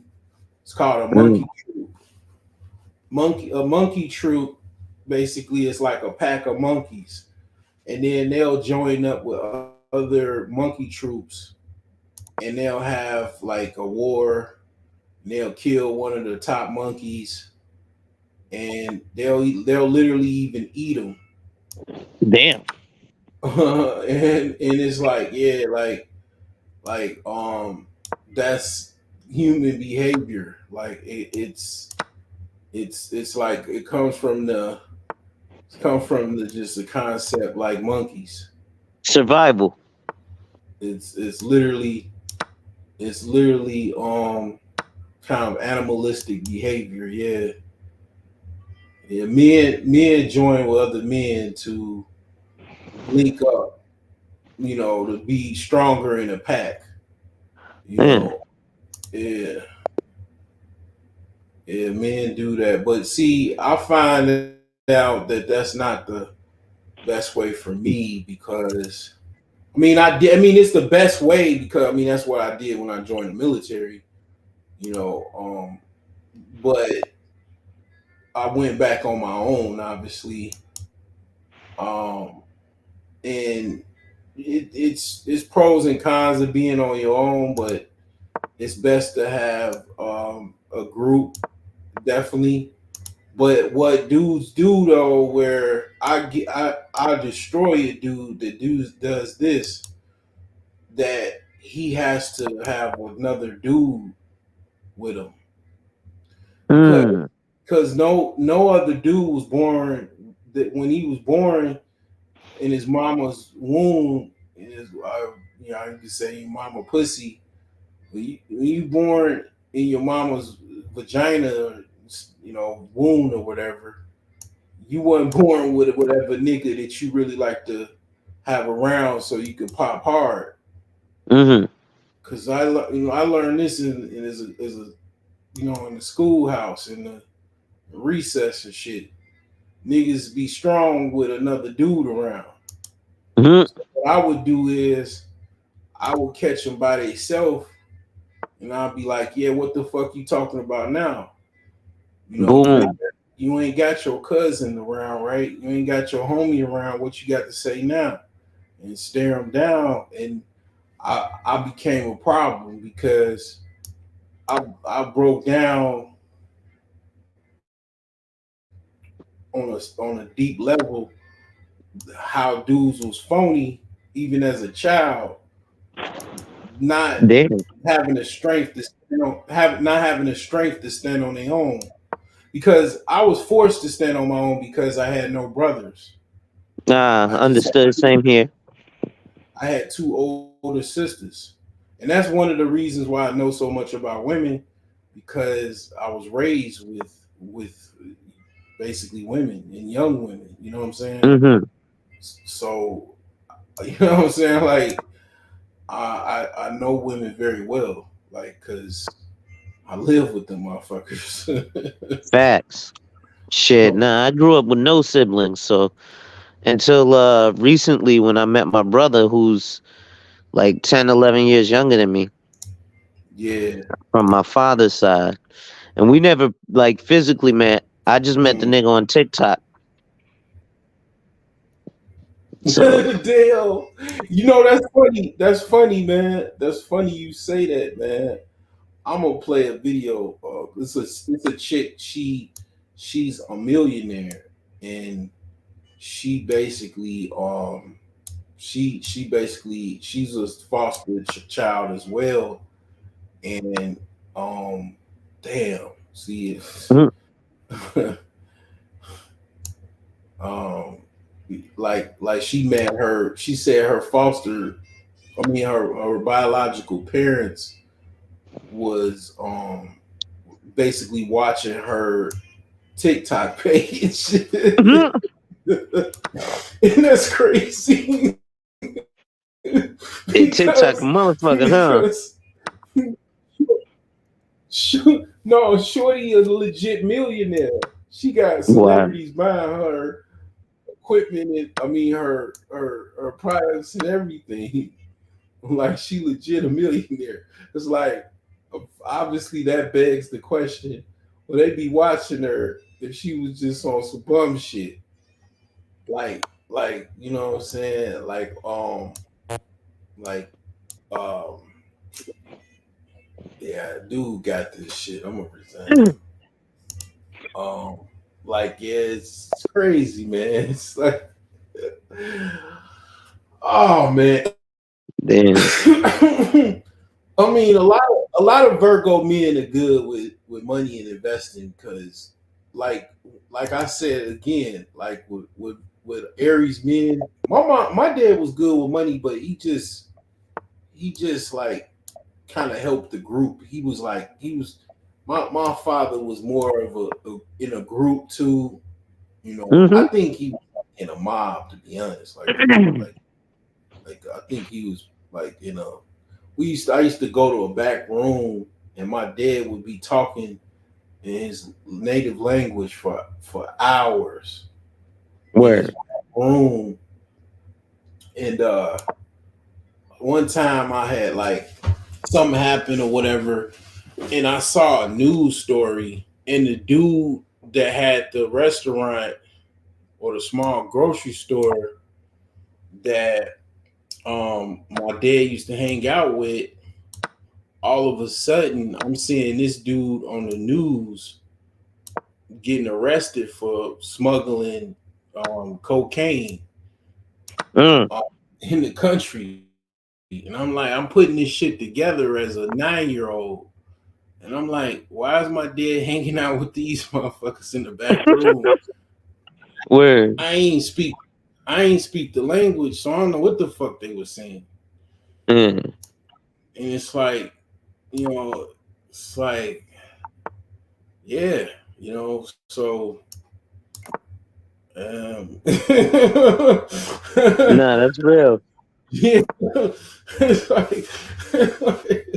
but see, the thing is, my dad had like it's somewhat Aries that be having it's like a Aries, like the female Aries do better with money, but the male Aries don't do good with money or managing money because I think it's because like Aries men like to live their life to the fullest every day, and they do like to party. They do like Yeah. talk, shoot the shit for hours. Yeah. You know what I'm saying? It's like not saying Aries men don't got money or whatever, because it is, but it's like kind of like a lot of what I find out with Aries men, they kind of blow money a lot. Um, Blowing money fast. yeah, it's with Virgo men, but a superpower with Aries men is very similar to Virgo men. They see things for what they are. Mm. Reality, even if like you don't really like it or you try to laugh it off, it still doesn't matter that you see things for what they are, good or bad. You might not even Yeah. want to talk about it as far as Virgo man, but it's like we that's why we good at finances because we can see the games that people play and try to you watching TV a lot, commercials. All of a sudden, you don't know why you in a dealership somewhere buying a car, Yeah. and you ain't know you was just watching a funny show, and you saw a car commercial, and you were really programmed. But Mm.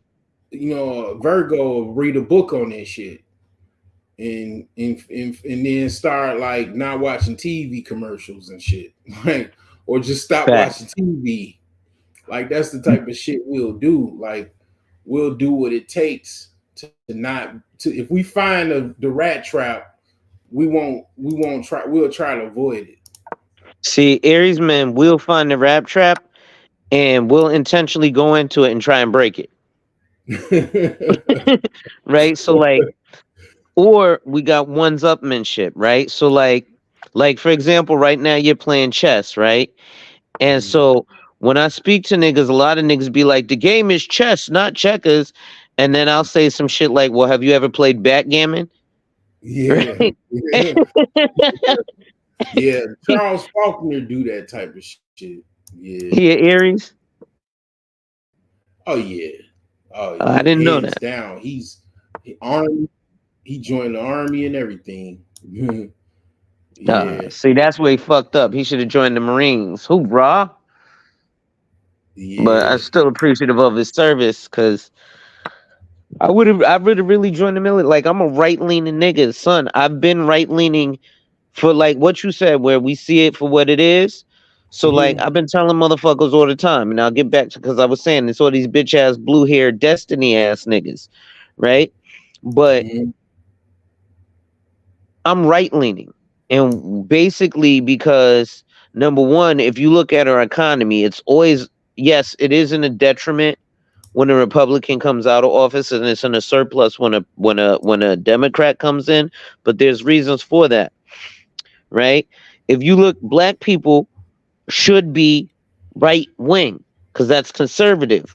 We ain't got shit as a whole, so we supposed to try and conserve what we have.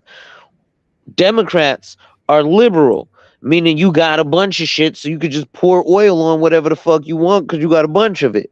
But Yeah. I'm right leaning because the reality is this: if we want to keep getting programmed to drive our BMWs and drink our $7 lattes, we got to go kill brown people in other countries so we could take their resources, Yeah. Right. right? Yeah. That's what you believe? That's what I know to be fact. That say it again. I didn't get it. So I'm over kind here of in America, kind of delayed you, a little you bit. that's right. Over here in America, we fucking love our BMWs or Mercedes Benz, overpriced, and we love our fucking. I gotta get me a mocha chocolate from fucking Starbucks, right? Mhm. Well, in order for our Mhm. economy to stay afloat, and for me to every fucking year over year keep affording my mocha chocolates and my BMW, Mhm. I gotta go kill. Somebody. My military has to go kill brown people in other countries to take their resources so that we can have them over here, Mhm. Mhm. right? And it is what it is. So the Vietnam War, Mhm. all that shit with like Afghanistan, right? 9/11. You know that didn't have shit to do with the Twin Towers. That was about poppy seeds. No, I don't know. I don't really know. I heard a lot. Afghanistan, I heard a lot it of had conspiracy. yeah, that was about poppy seeds, bro. Mm. That was about us getting poppy seeds and heroin. And what the fuck is one of the biggest crops in fucking Afghanistan is poppy seeds. Mhm. It's just ironic. Now niggas is eating everything bagels every day because we had to go kill motherfuckers so we could take their poppy seeds for a favorable price, Mhm. which was $0. Mhm. We said, fuck it, we gonna kill y'all niggas and take your poppy seeds. Now we're out of Afghanistan. Mhm. Why? Because we got fucked up because we let them niggas have weapons during Charlie Wilson's war. Mhm. Right? You familiar with, Mhm. with Charlie Wilson's war? Mhm. So yeah, Mhm. like that shit. And that shit was crazy. Yeah. Yeah. Yeah. They was talking about one of the guys that helped orchestrate that was a really good chess player. Mm, But yeah, this what I look at it is the Crusades really never stopped. okay. That's how I look at it. It never. People don't really talk about. They don't even know about the Crusades, You talking about the especially the Muslims young. versus Christians? Yeah, The Holy they Wars? don't. They don't even know about the Crusades, and they don't really make a lot of movies about it. they rarely make movies about it. Mm. So they had like every now and again they'll bring a movie out, but they really don't talk about it that much.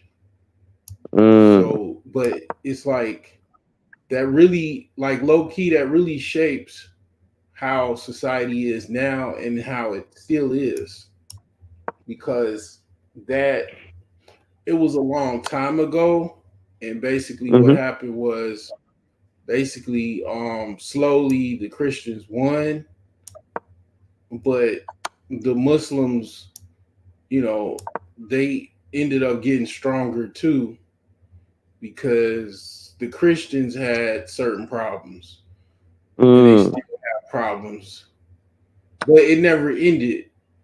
That's my premise. Like it pretty much never ended. It's kind of like the longest war ever. Like it's and then I'm playing a dude in Turkey right now Mm. as we talking about it. You know, basically the Ottomans the Ottomans basically destroyed any last remnants of Rome other than the like Catholic Church and stuff like that. But they took over Constantinople, which was the capital of the Roman Empire, Mm-hmm. and they basically took the capital of Constantinople. They they put a crescent moon on top of that motherfucker and took the cross off.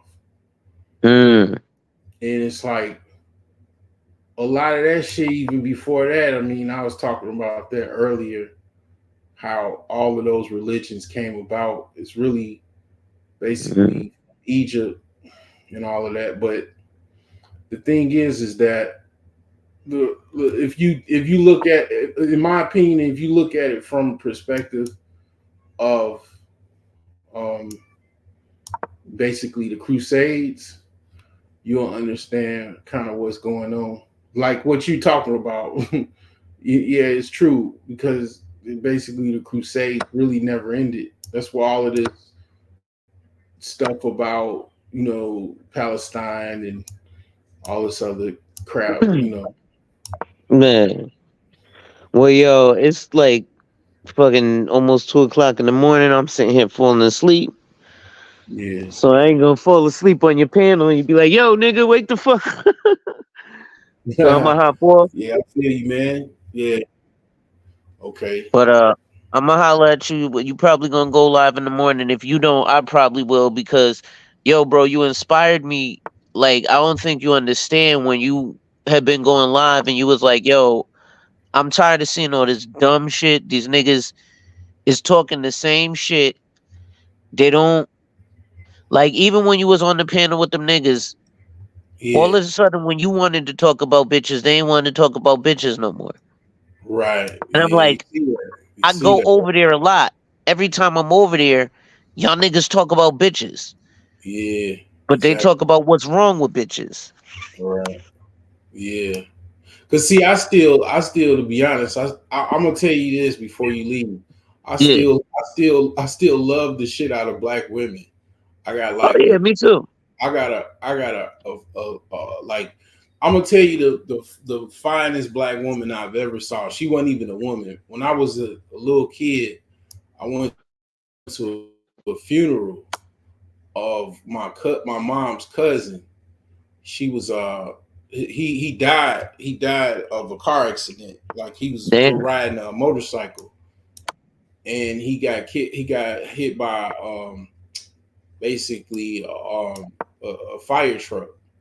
Oh wow. In that funeral, I saw one, and I didn't even know about rareness and nothing like that. I saw the finest black woman I ever saw in my life, and she wasn't even a woman. I mean, like she was like a little girl, like same age as me, and Mm. it was my complexion, and she had red hair, Wow. and I remember like strawberry shortcake and shit like that. That was um like a doll or something. She had red hair and Yeah. stuff like that.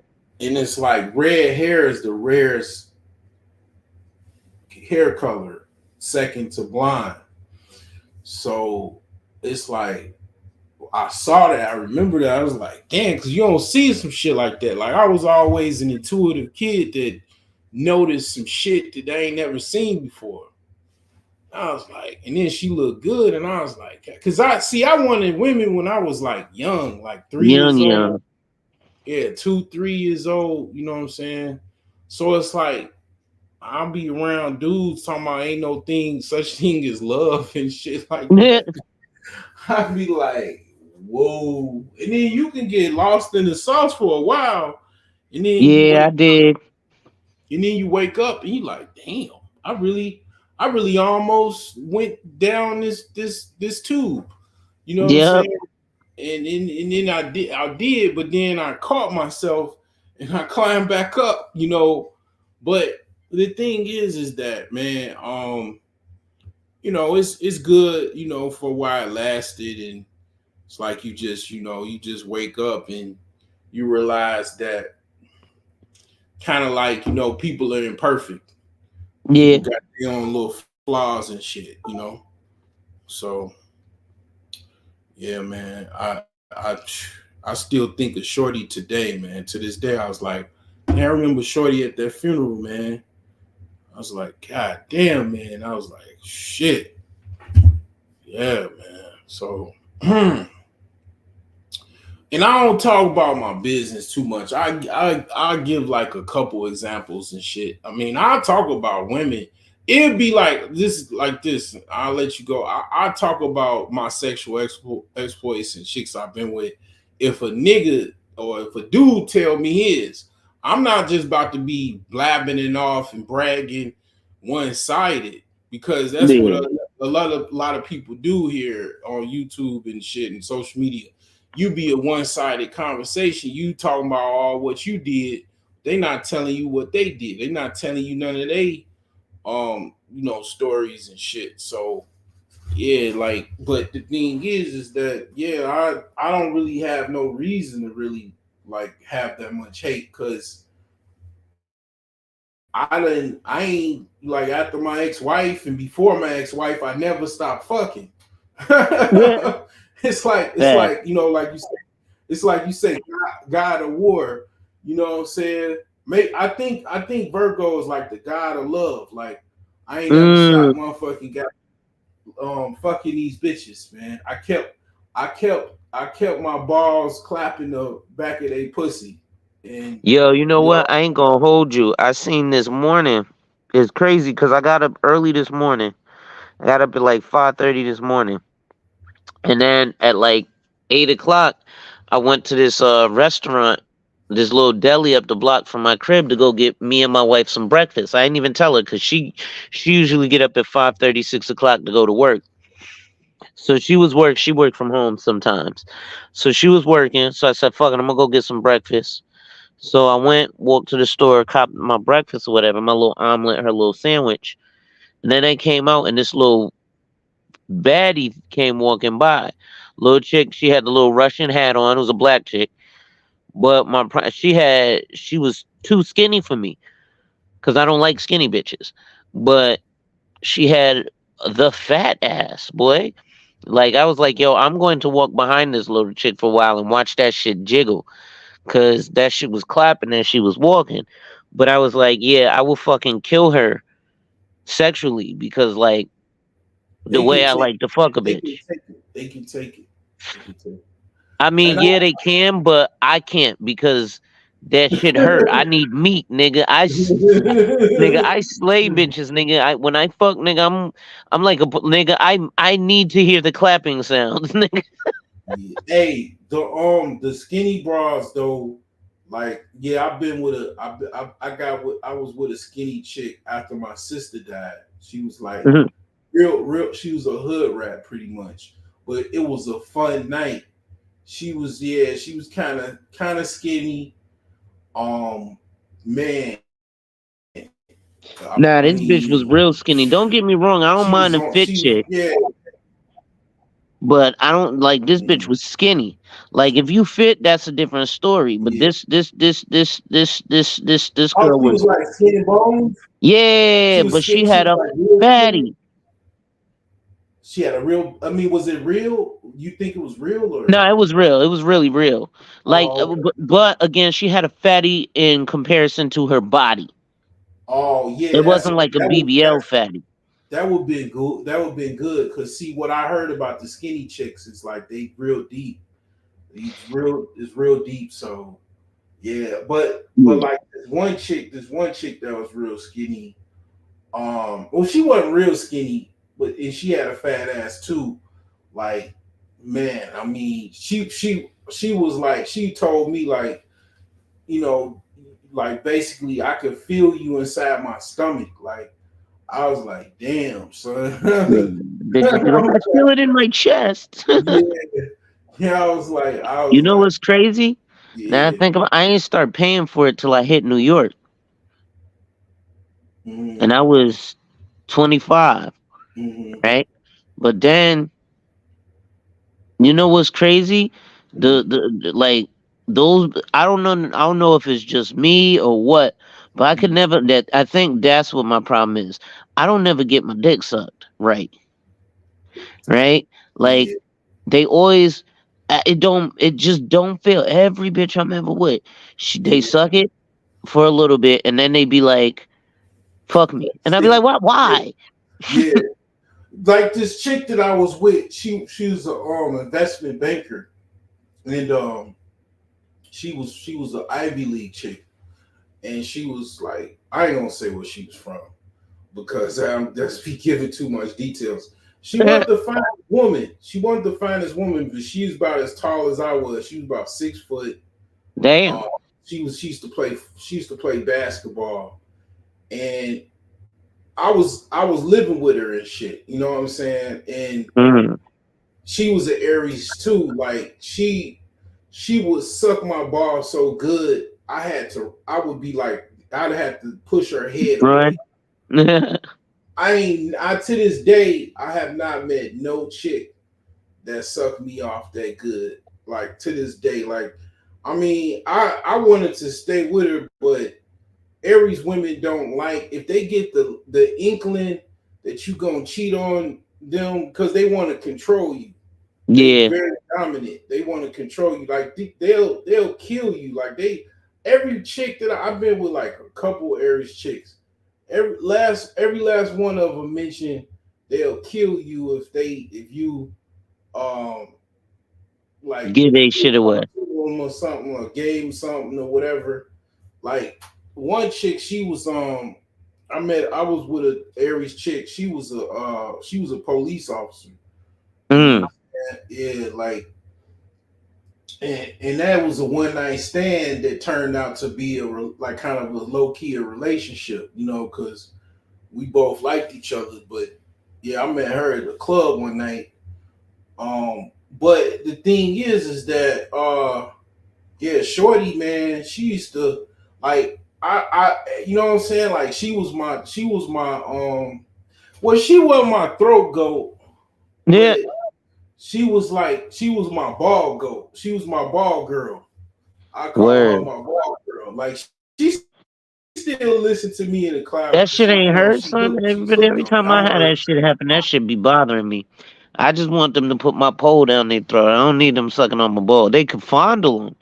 Well, well, that's my thing. Like that's what I like. Like it, you know what I'm saying? Everybody different. Like, but my Everybody thing, different, yeah, yeah. I like getting my balls sucked. Like, and Yo, I I ain't probably had gonna a hold point. you. Yeah, I yeah, remember again. This was in Brooklyn. It was over by the Barclays Center. It was like one of the baddest ones I ever paid for. She could have been a model. She was yeah, like, she definitely wasn't straight American black, but she yeah, was like, she had this perfect chocolate skin. She had like the perfect body, right? yeah, And I remember fucking with her. She said, lay down on the bed. She started giving me some head. My shit was rock hard. She was like, oh, okay, come fuck. She said, I want you to hit it from the back first. I started fucking this bitch, my nigga. I Yeah. was just when she was like, "Oh my god, you have to come, nigga. Your time is up." I was like, "Bitch, shut up." She was like, "Do you want the girlfriend experience? We can have raw sex." I was like, "Yo, I'm leaving." Like, Uh, but see, that's also the thing about Aries men, and this was my difficulty. I was a one and done ass nigga, so like I can't even really tell you too much about experiences like that because once I hit it once, I was done. Like I needed something new, yeah. Well, right? I don't. It ain't nothing wrong. I don't think it's like. See, here's the thing. This is the pros and cons of buy pay for play, right? Well, the pro is you not no incel ass, waiting ass, desperate ass, thirsty ass dude. You actually out there and you got them engaging. You know what I'm Hmm. saying? So you actually get the full pleasure. Well, not the full pleasure of a woman, but you get something, you Hmm. know, and you in the game. So like you got this fresh smell of sex on your body. Like if you single, you out there getting it. It's like other women can tell that you're not desperate. So Yeah. you got your energy can you it exude a person that's not desperate because technically you're not because you got off a week ago, a couple days ago, whatever. But it's a problem in my opinion because if you do that too much or you get used to doing it, then it becomes a situation. If you're not too careful, you might be too thirsty to pick the wrong woman. You know what I'm saying? Because Mm. you just want some in-house pussy so bad. But if you can flip it like you did and just get a good chick, you can get what the same thing you want and you need, and then it could work out. Because that's where I fucked up. I just didn't pick the right, like, nice chick that I got along with. Like the chick that was an investment banker. You know what I'm saying? Like, I knew I wanted more than one woman, and I told her that. You know what I'm saying? Mm. I told her, like, this is, I know what I want, and she just tried to make it, she tried to force me to be in a monogamous relationship. And it's like, I was still, you know what I'm saying? I was still like sucking. I ain't fucked no other chick, but I was working on it. Yeah, I I, feel you. I had this chick in it that was in the Navy in the back of my store. And then she had some giant knockers. She had some like mommy milkers because Damn. she was a baby mama, and yeah, she had some big mommy milkers, man. I was sucking on them jokers, man. Like I ain't gonna Mm. lie, I ain't gonna hold you. I gave her a bootleg copy of Microsoft Office to suck on her titties. Listen, man, ain't nothing wrong with that.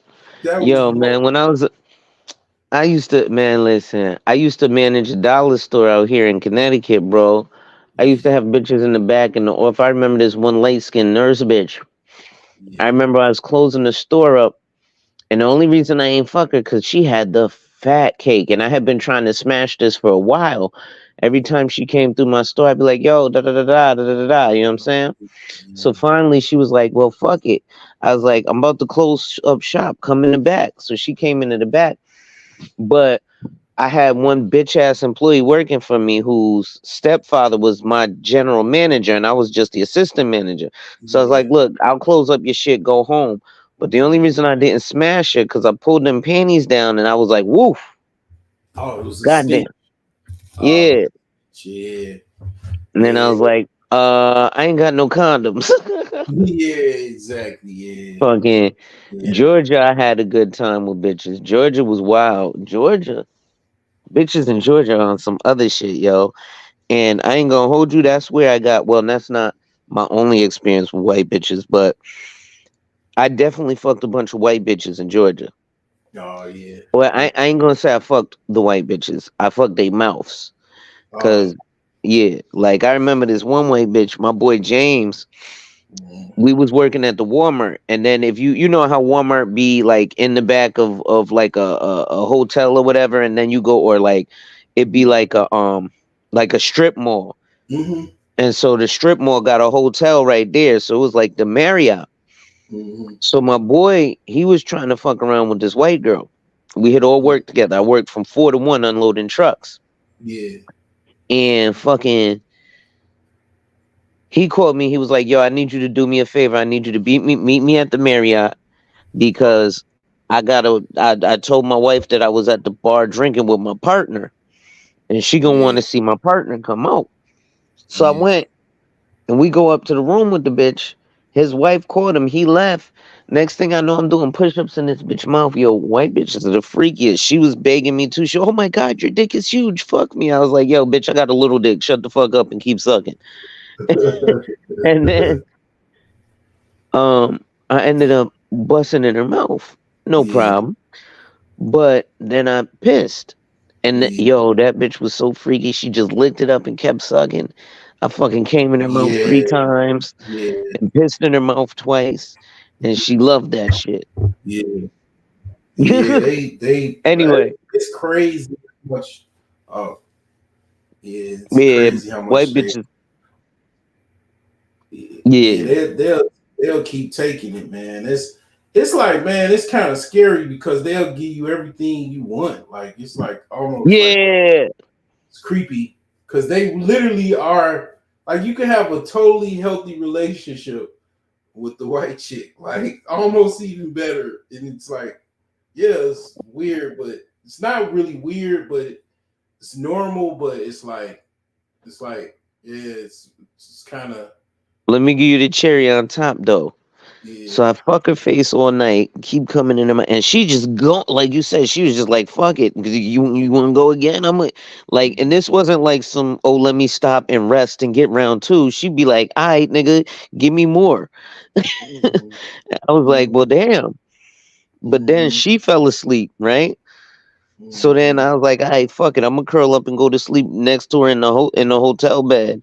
When I woke Mm-hmm. up the next morning, my nigga, it was $20 on the count on the fucking nightstand. So I took that Mm-hmm. shit and went to McDonald's. Mm-hmm.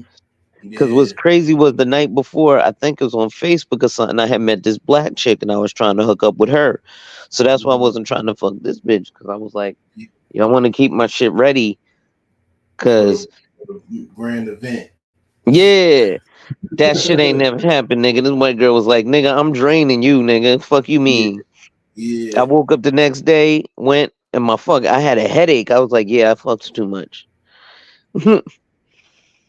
Cause Yeah. that shit it is Yeah. It's like like it's like yeah. Yeah, this chick I met at she used to work at this bank, like when Washington Mutual was still around. Wamu. And this yeah, on the south side, she worked at this bank, right? Little dark skin joint. And she was a baby mama. She had a son. And I had my computer shop at the time, and I ain't really know anything hardly what I know now. Knew like a fragment. And she knew I fixed computers though. And she got my number and stuff. And all of a sudden, just one night, of course, I wasn't getting laid that night or any prospects. I just got a call out the blue, and she said, because I basically gave her the information of like, anytime you need anything you want, just call me. And she knew Mm, she picked up the lingo. So she called me one day and she was like, my computer's straight. I just need a service call. And yeah. I picked it up and I basically came through. She lived in like an apartment building, like somewhere in the south side. And I came through our park, go in there.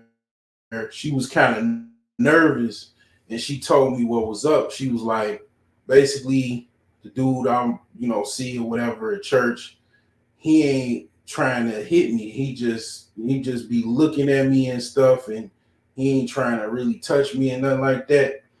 Man, I Mm, never seen how she looked. Like she would just basically in my mind, she was like a skinny chick, bro. mm, When she came out that shower and she took that robe off, man, titties was out, ass was out, pussy was out, Mm. and I was in that shit. And Nigga said I was in I'm that shit. talking about I'm still looking for a Gemini. I mean, she Damn. was a Gemini, and I mean, we went 5 rounds. We fucked all night. Damn. God damn it, I put a fucking shift at the plant, hitting Yeah. that pussy. Went to sleep a little bit, woke back up, right back in it. Shit, that sound like me and that Jamaican chick, but go ahead. But then she told me I'm clean, take the rubber off. She was trying to Nope. motherfucker pregnant that night. And I wasn't going, but I kind of regret that I ain't go because shit, like I ain't gonna lie, man. You have a baby, you get used to it. You like kind of in a way you become a reverse killer. Wow. Listen, man. That's crazy. But see that them all nighter. You know what? Now that I think about it, you're right because, like I said, I remember working at the TJ Maxx, and I would be oblivious. But a couple of times, I remember this one time, my boy had came to my job, and he was like, "Yo, take this number. This shorty keeps saying she trying to talk to you, but you don't be paying her no attention." I'm like, "Yo, nigga, I don't pay none of these bitches attention. I'm at work, nigga. I'm trying to get my money. Fucking it, like, what the fuck they want?" But that's because, like I said, my homeboy who they would fuck, he was so busy paying their ass attention, but that nigga wasn't getting no hours or nothing, right? So I'm like, well, my nigga, you fucked up in the game. That's why you ain't got shit for yourself, right? But I went to the bitch house. And I ate her out, ate the box, ate her ass, everything. Pussy was farting in my face. It was beautiful. But she treated me like a nigga. Like basically I just gave her head and she kicked me out.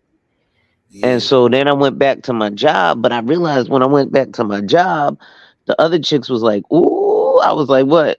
But I didn't realize I was smelling like I didn't wash off or nothing. I literally just came back and went to my job. Yeah, never press sex on you. Yeah. So the chicks was aroused by her scent. But fucking then I remember like a week later, this fucking Jamaican chick at the McDonald's across the street. I don't know what happened. She was just turned around and that ass looked right in the McDonald's pants. So I don't even know how the fuck I did it. I just made sure to bag her. I was just like, yo, you giving me your number, you coming to my house, we fucking. And she was like, yes. And she was older than me and she had a man. I didn't even know that her man was like working at the McDonald's with her, so she had to be slick and you know what I'm saying, like give me her number and shit. Yo, I brought her to my crib, my nigga. I knocked that pussy out all fucking night. So much so, 6 in the morning, she was like, "Yo, I need." I don't know why bitches do this. I guess that's because you fuck them good. They always want to take an article of your clothing. So she was like, I need your coat. It's cold." So I gave her my coat, walked her to the bus stop, went to my job. But because I had fucked her all night, I fell asleep in the break room. And then one of the baddest chicks from my small town at the time, she was like, waking me up. When you feel, she was like, don't you like waking up to this? I was like, what? And I didn't realize that she was hitting on me. I wish I would have hit that, my nigga. She was like, fucking video vixen porn star level attractive. Like she was like fucking not porn star level attractive. She was like fucking movie star level attractive. Let me play this again because this chick, she's like kind of probably what you talking about. Like, let me play this chick right here. Let me show this video here, right? So this chick right here, man. I used to think that posting on TikTok and Instagram, my personal business, was weird. What you and think not about because that? of strangers, Let me because pause strangers it. listen better than We don't want to hear it. She definitely got the light skin. The hair don't matter. You can tell she's attractive, especially if she put on makeup and shit. Her eyes are a little bit close, but that's exactly what Shorty looked like. The chick who was like, "Don't you wish you could wake up to it?" Like that movie star attractive shit. Yeah. So basically like the chick, like, that chick, she I ended up, I think that was the only time I hit it. I think it was Wait, we hit again? No, that was it. And I fell back, but I came back around, but we ain't nothing happened. But Mm, but the thing is that Shorty was like she had a dude that wasn't hitting it right or wasn't mm. hitting it at all. And I'm talking about as soon as she took that bathrobe off, I motherfucking grabbed him cheeks and we went right to work. Like we put it in like damn near an 8-hour shift Yeah. in her bedroom. And I mean, I'm talking about she was telling me you don't have like about round 2, she was like, you don't have to, you can take that rubber off. I'm tested. You want to see my papers? Oh wow. I was like, I wasn't knowing that, but I'm like, I ain't gonna lie, I probably kind of regret it because like shorties, they wanna like if you got good dick, they wanna have your baby. Like Ah. that's how they know like you the one. Like you won the mating game. Yeah.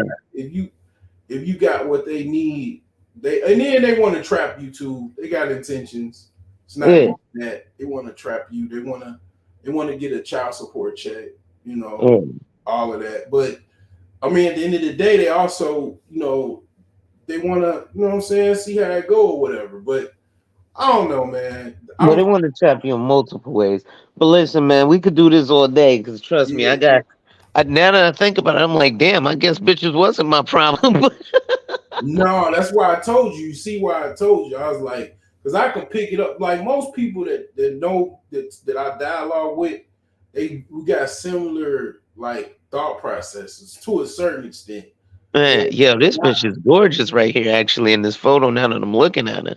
yeah, Actually, it's this chick in my building who looked like that. Who I know her brother.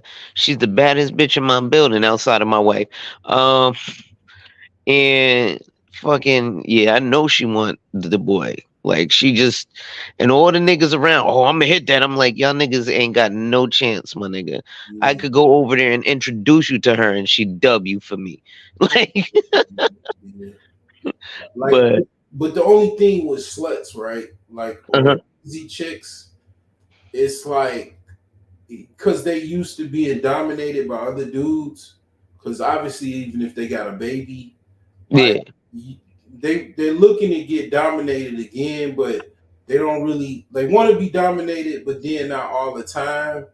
And then it's like they're gonna get out of that, and then they're gonna like start acting different. And it's like, Well, no, it's not that. What it is fucking the type of guy they got dominated by. They got dominated by a guy who can't dominate men, yeah. right? Even though Pookie seems like he could dominate men, a lot of niggas just leave it at that. Like, for example, you probably deal with a lot of Pookies who they seem like, oh, what, and you just be like, yeah, nigga, whatever. You just let them rock out of respect because you don't feel like going through fucking them up. And like you would lose more by fucking this nigga up Yeah. than even letting him fuck you up so he could get his name to ring bells in the hood, because that don't mean shit. But you would fuck him up and be like, damn, now I gotta go to jail. I'm losing my house and this nigga ain't got shit. He pays for all her shit, but ain't none of the shit in his name, so he don't give a fuck about losing shit. I think we had this conversation before where, a lot of these like your the boy who was Pookie, she talked to him like she could beat his ass because he ain't got shit. Ain't shit in his name. And he can't put shit in his name. He don't even know if he got credit because he's scared to go find out. Because a lot of them niggas is a fucking afraid to go see how the real world works. Niggas ain't never actually, I mean, they might spend the money, but they haven't actually paid a bill. Oh, now her lips moving. Yeah, she bad. yeah. Like basically, I ain't gonna hold you, man. I pretty much like certain chicks, they gonna bring more attention than others. Like if a shorty chick like this, you gonna get niggas looking at you everywhere you go. You gonna be a Like I'll chick. show you. Yeah. You gonna be This a my wife, yeah. right? And when my mother first met her with me, she was like, that don't even seem like she would. My mother expected me to be like this chick in the video, with a chick like in the video. And Mhm. it's funny because I be getting into Facebook wars with niggas, and the first thing niggas do, oh, you got a fat wife. I'd be like, yep, you got a fat right hand. Yeah. Right? Hey, you know what? Like certain chicks like this, that's another reason why dudes move to the suburbs, because Mm, in the city, it's so many dudes like on to top of compete with. dudes that you just gotta deal with. Yeah. Okay, like for example, okay, the city of Chicago got like 2 million people or something, right? Well, Mm. you move to let's just say my hometown, Dalton. It's only got 20,000 people. Superman. It's only got 20,000 people. Oh Or goddamn. you move to Flossmoor or Homewood or something. It only got like 15,000 people. It's like, and then you the king of the mountain. At that point, Word. you a big fish in a small pond, and you got this fine chick with you. It's like, she got her car, you got your car, or whatever the fuck. And it's like niggas super confident in the suburbs. That's why dudes do that. That's why I don't really say nothing. Like, Mm. cool, you got the mortgage and shit in the suburbs. I know why you do it. But it's like in Gary, the chick like this, yeah, you gonna have more problems, son, than you gonna want to even manage, because I mean, Gary's a big city too. I don't know the population, but the thing is the hood dudes you're gonna have to deal with. Them is gonna give you the problems, because all kind of different reasons. But shit, it's nigga, they like, ain't gonna give you no problem. You carry, nigga. You just start plugging niggas. They know your name ring bells, and you be like, yo, it's self defense. And yeah, you could prove that. You'd be yeah, like, look, he's a felon officer. I'm a yeah. mortgage paying motherfucker. And look at my wife. I had to defend her life. Them niggas will I let had you the I had fuck that off. problem. I had that problem with my ex-wife. Like, when I would come around other dudes, they'd be like, because niggas already look at me when I'm by myself, because I'm a tall nigga. And Mm. it's like when I got my wife, it was one dude, he was just walking, and he see me with my car, and my pants was saggy, and he come across the street, and he was trying to test me. And you know what I'm saying? It's like he was trying to be confrontational, and it's like, you know what I'm saying? He was really on some broke shit. You know what I'm saying? Yeah. He was walking down the street, and it's like on some like, monkey hating type shit. Really, like, why? First of all, why are you nigga? When I was in the military, it was eyes straight, motherfucking Mhm. shoulders back, and looking straight ahead. Why the fuck are you looking at me? I fucking me across the street. Why are you paying attention to me across the street? Put my daughter in the car and get my ex-wife, you know what I'm saying? We get in the car, about to drive off. Why the fuck are you looking to the left or the right at me? You know what I'm saying? And my wife, my daughter, and you got your kids walking and shit like that. But Yeah. besides the fact that you a hating ass nigga, you a bitch Yeah. ass nigga hating, like, that's, you know what I'm saying? That's the type of stuff you're gonna have to deal with when you got a woman. If I was Mhm. probably by myself, you probably wouldn't even say nothing. You know what I'm Probably. saying? But yeah, it's a lot of shit like that, man. But yeah, you packing. But yeah, let me hop off, man, because I'm about to go to sleep and shit. Yeah, I'm sitting here falling asleep. I'm tight because I ain't smoking no weed. I'm giving myself a break. I'm not smoking no weed for the month of January. You yeah, know what I'm saying? Because I realized I hadn't detoxed in years. I used to be, when I was younger, I used to just be like, yo, I'm going to take me a break. And I stopped for like 3 months or whatever. But ever since I've been making money, I just buy like either half an ounce to an ounce every week. And I just haven't been stopping for like the past 6 years. So I'm mhm, like, yo, I can't spend a lot. So I'm like, damn, I spent thousands of dollars on fucking burning money, like literally. You know yeah, what I'm saying? So I'm like, damn, that could have been my down payment for that C450 right there.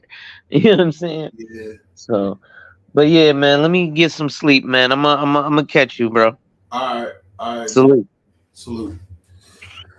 Yeah, man. So that's Alonzo. Yeah, we got. I'm gonna tally up the scores on this joint. So it looked like okay. So it says 16 and 20. Let's see here. 16. Okay, 16. So games. Let me see. So I gotta look at how many games I played. I ain't gonna lie to you. I I'm like just like zooted and booted, man. I mean, this joint went from all the way to the morning. I mean, the day and the night, like all these games. So I got to tally all of these, and it's a lot of losses, because I basically I'm definitely zooted, man. So yeah, don't play chess while you zooted. Don't go to war while you high. Yeah, but it was some good conversation. This definitely will be up. Um, learned a new word, quiet hating. Um, it's a lot of quiet haters, silent haters. It is what it is. But I wanted to play a game or two of chess. That's what I wanted to do. I wanted to talk. Get my point across. Had some good conversation. Alonzo came up. Yeah, it's. I think yeah. I mean, I'll say kind of learn some things. Um, you know, when you do have a different zone, you can kind of learn better and stuff. You can learn new things. Let's see here. 1, 2, 3, 4, 5, 6, 7. Okay. So you can learn a lot of new things there. So we got 6, 8, 9, 10.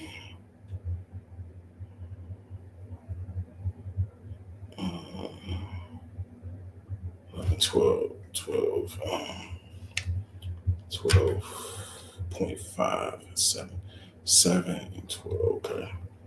Yeah, so you can learn quite a bit, you know what I'm saying?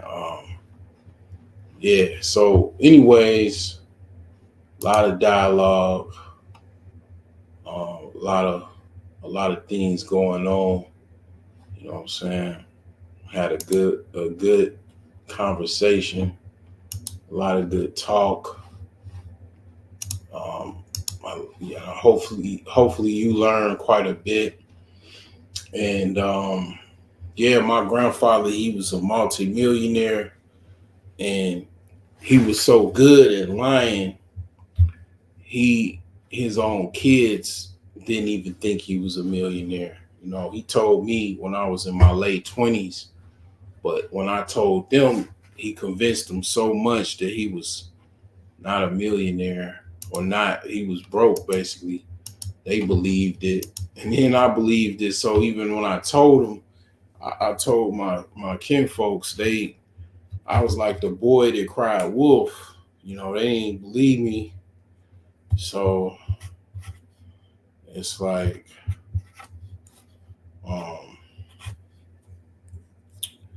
the thing is that, shoot, that's how I am with women, man. I ain't getting no ass. All them stories I said, that's for educational, entertainment purposes. That never happened. I don't get no tail. I ain't getting no, nothing. Anything I ever said, I was capping. I was not telling the truth, honestly. These are just these are entertainment conversations. It's not true. I ain't getting nothing. I'm getting my right hand and my left hand.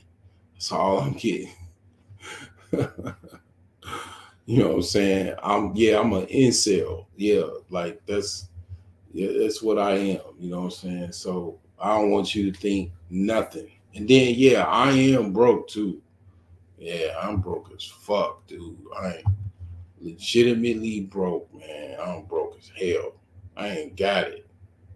I ain't got it at all. All that shit I said on this channel, everything I said, it was for entertainment purposes only. I ain't got nothing. I live in this shoebox down by the river. I ain't got nothing, man. I'm like, you know what I'm saying? I'm in a doggone homeless shelter down the street by the church. I ain't got nothing, bro. All that stuff I said, I was just making that up. I gotta be honest with you. I was making all of that up. I gotta bear witness that I was just making it up. It's not true. I didn't have none of that. You know, and then it's like, all of that's made up stories. All of that, you know what I'm saying? It's made up. Yeah, it's not true.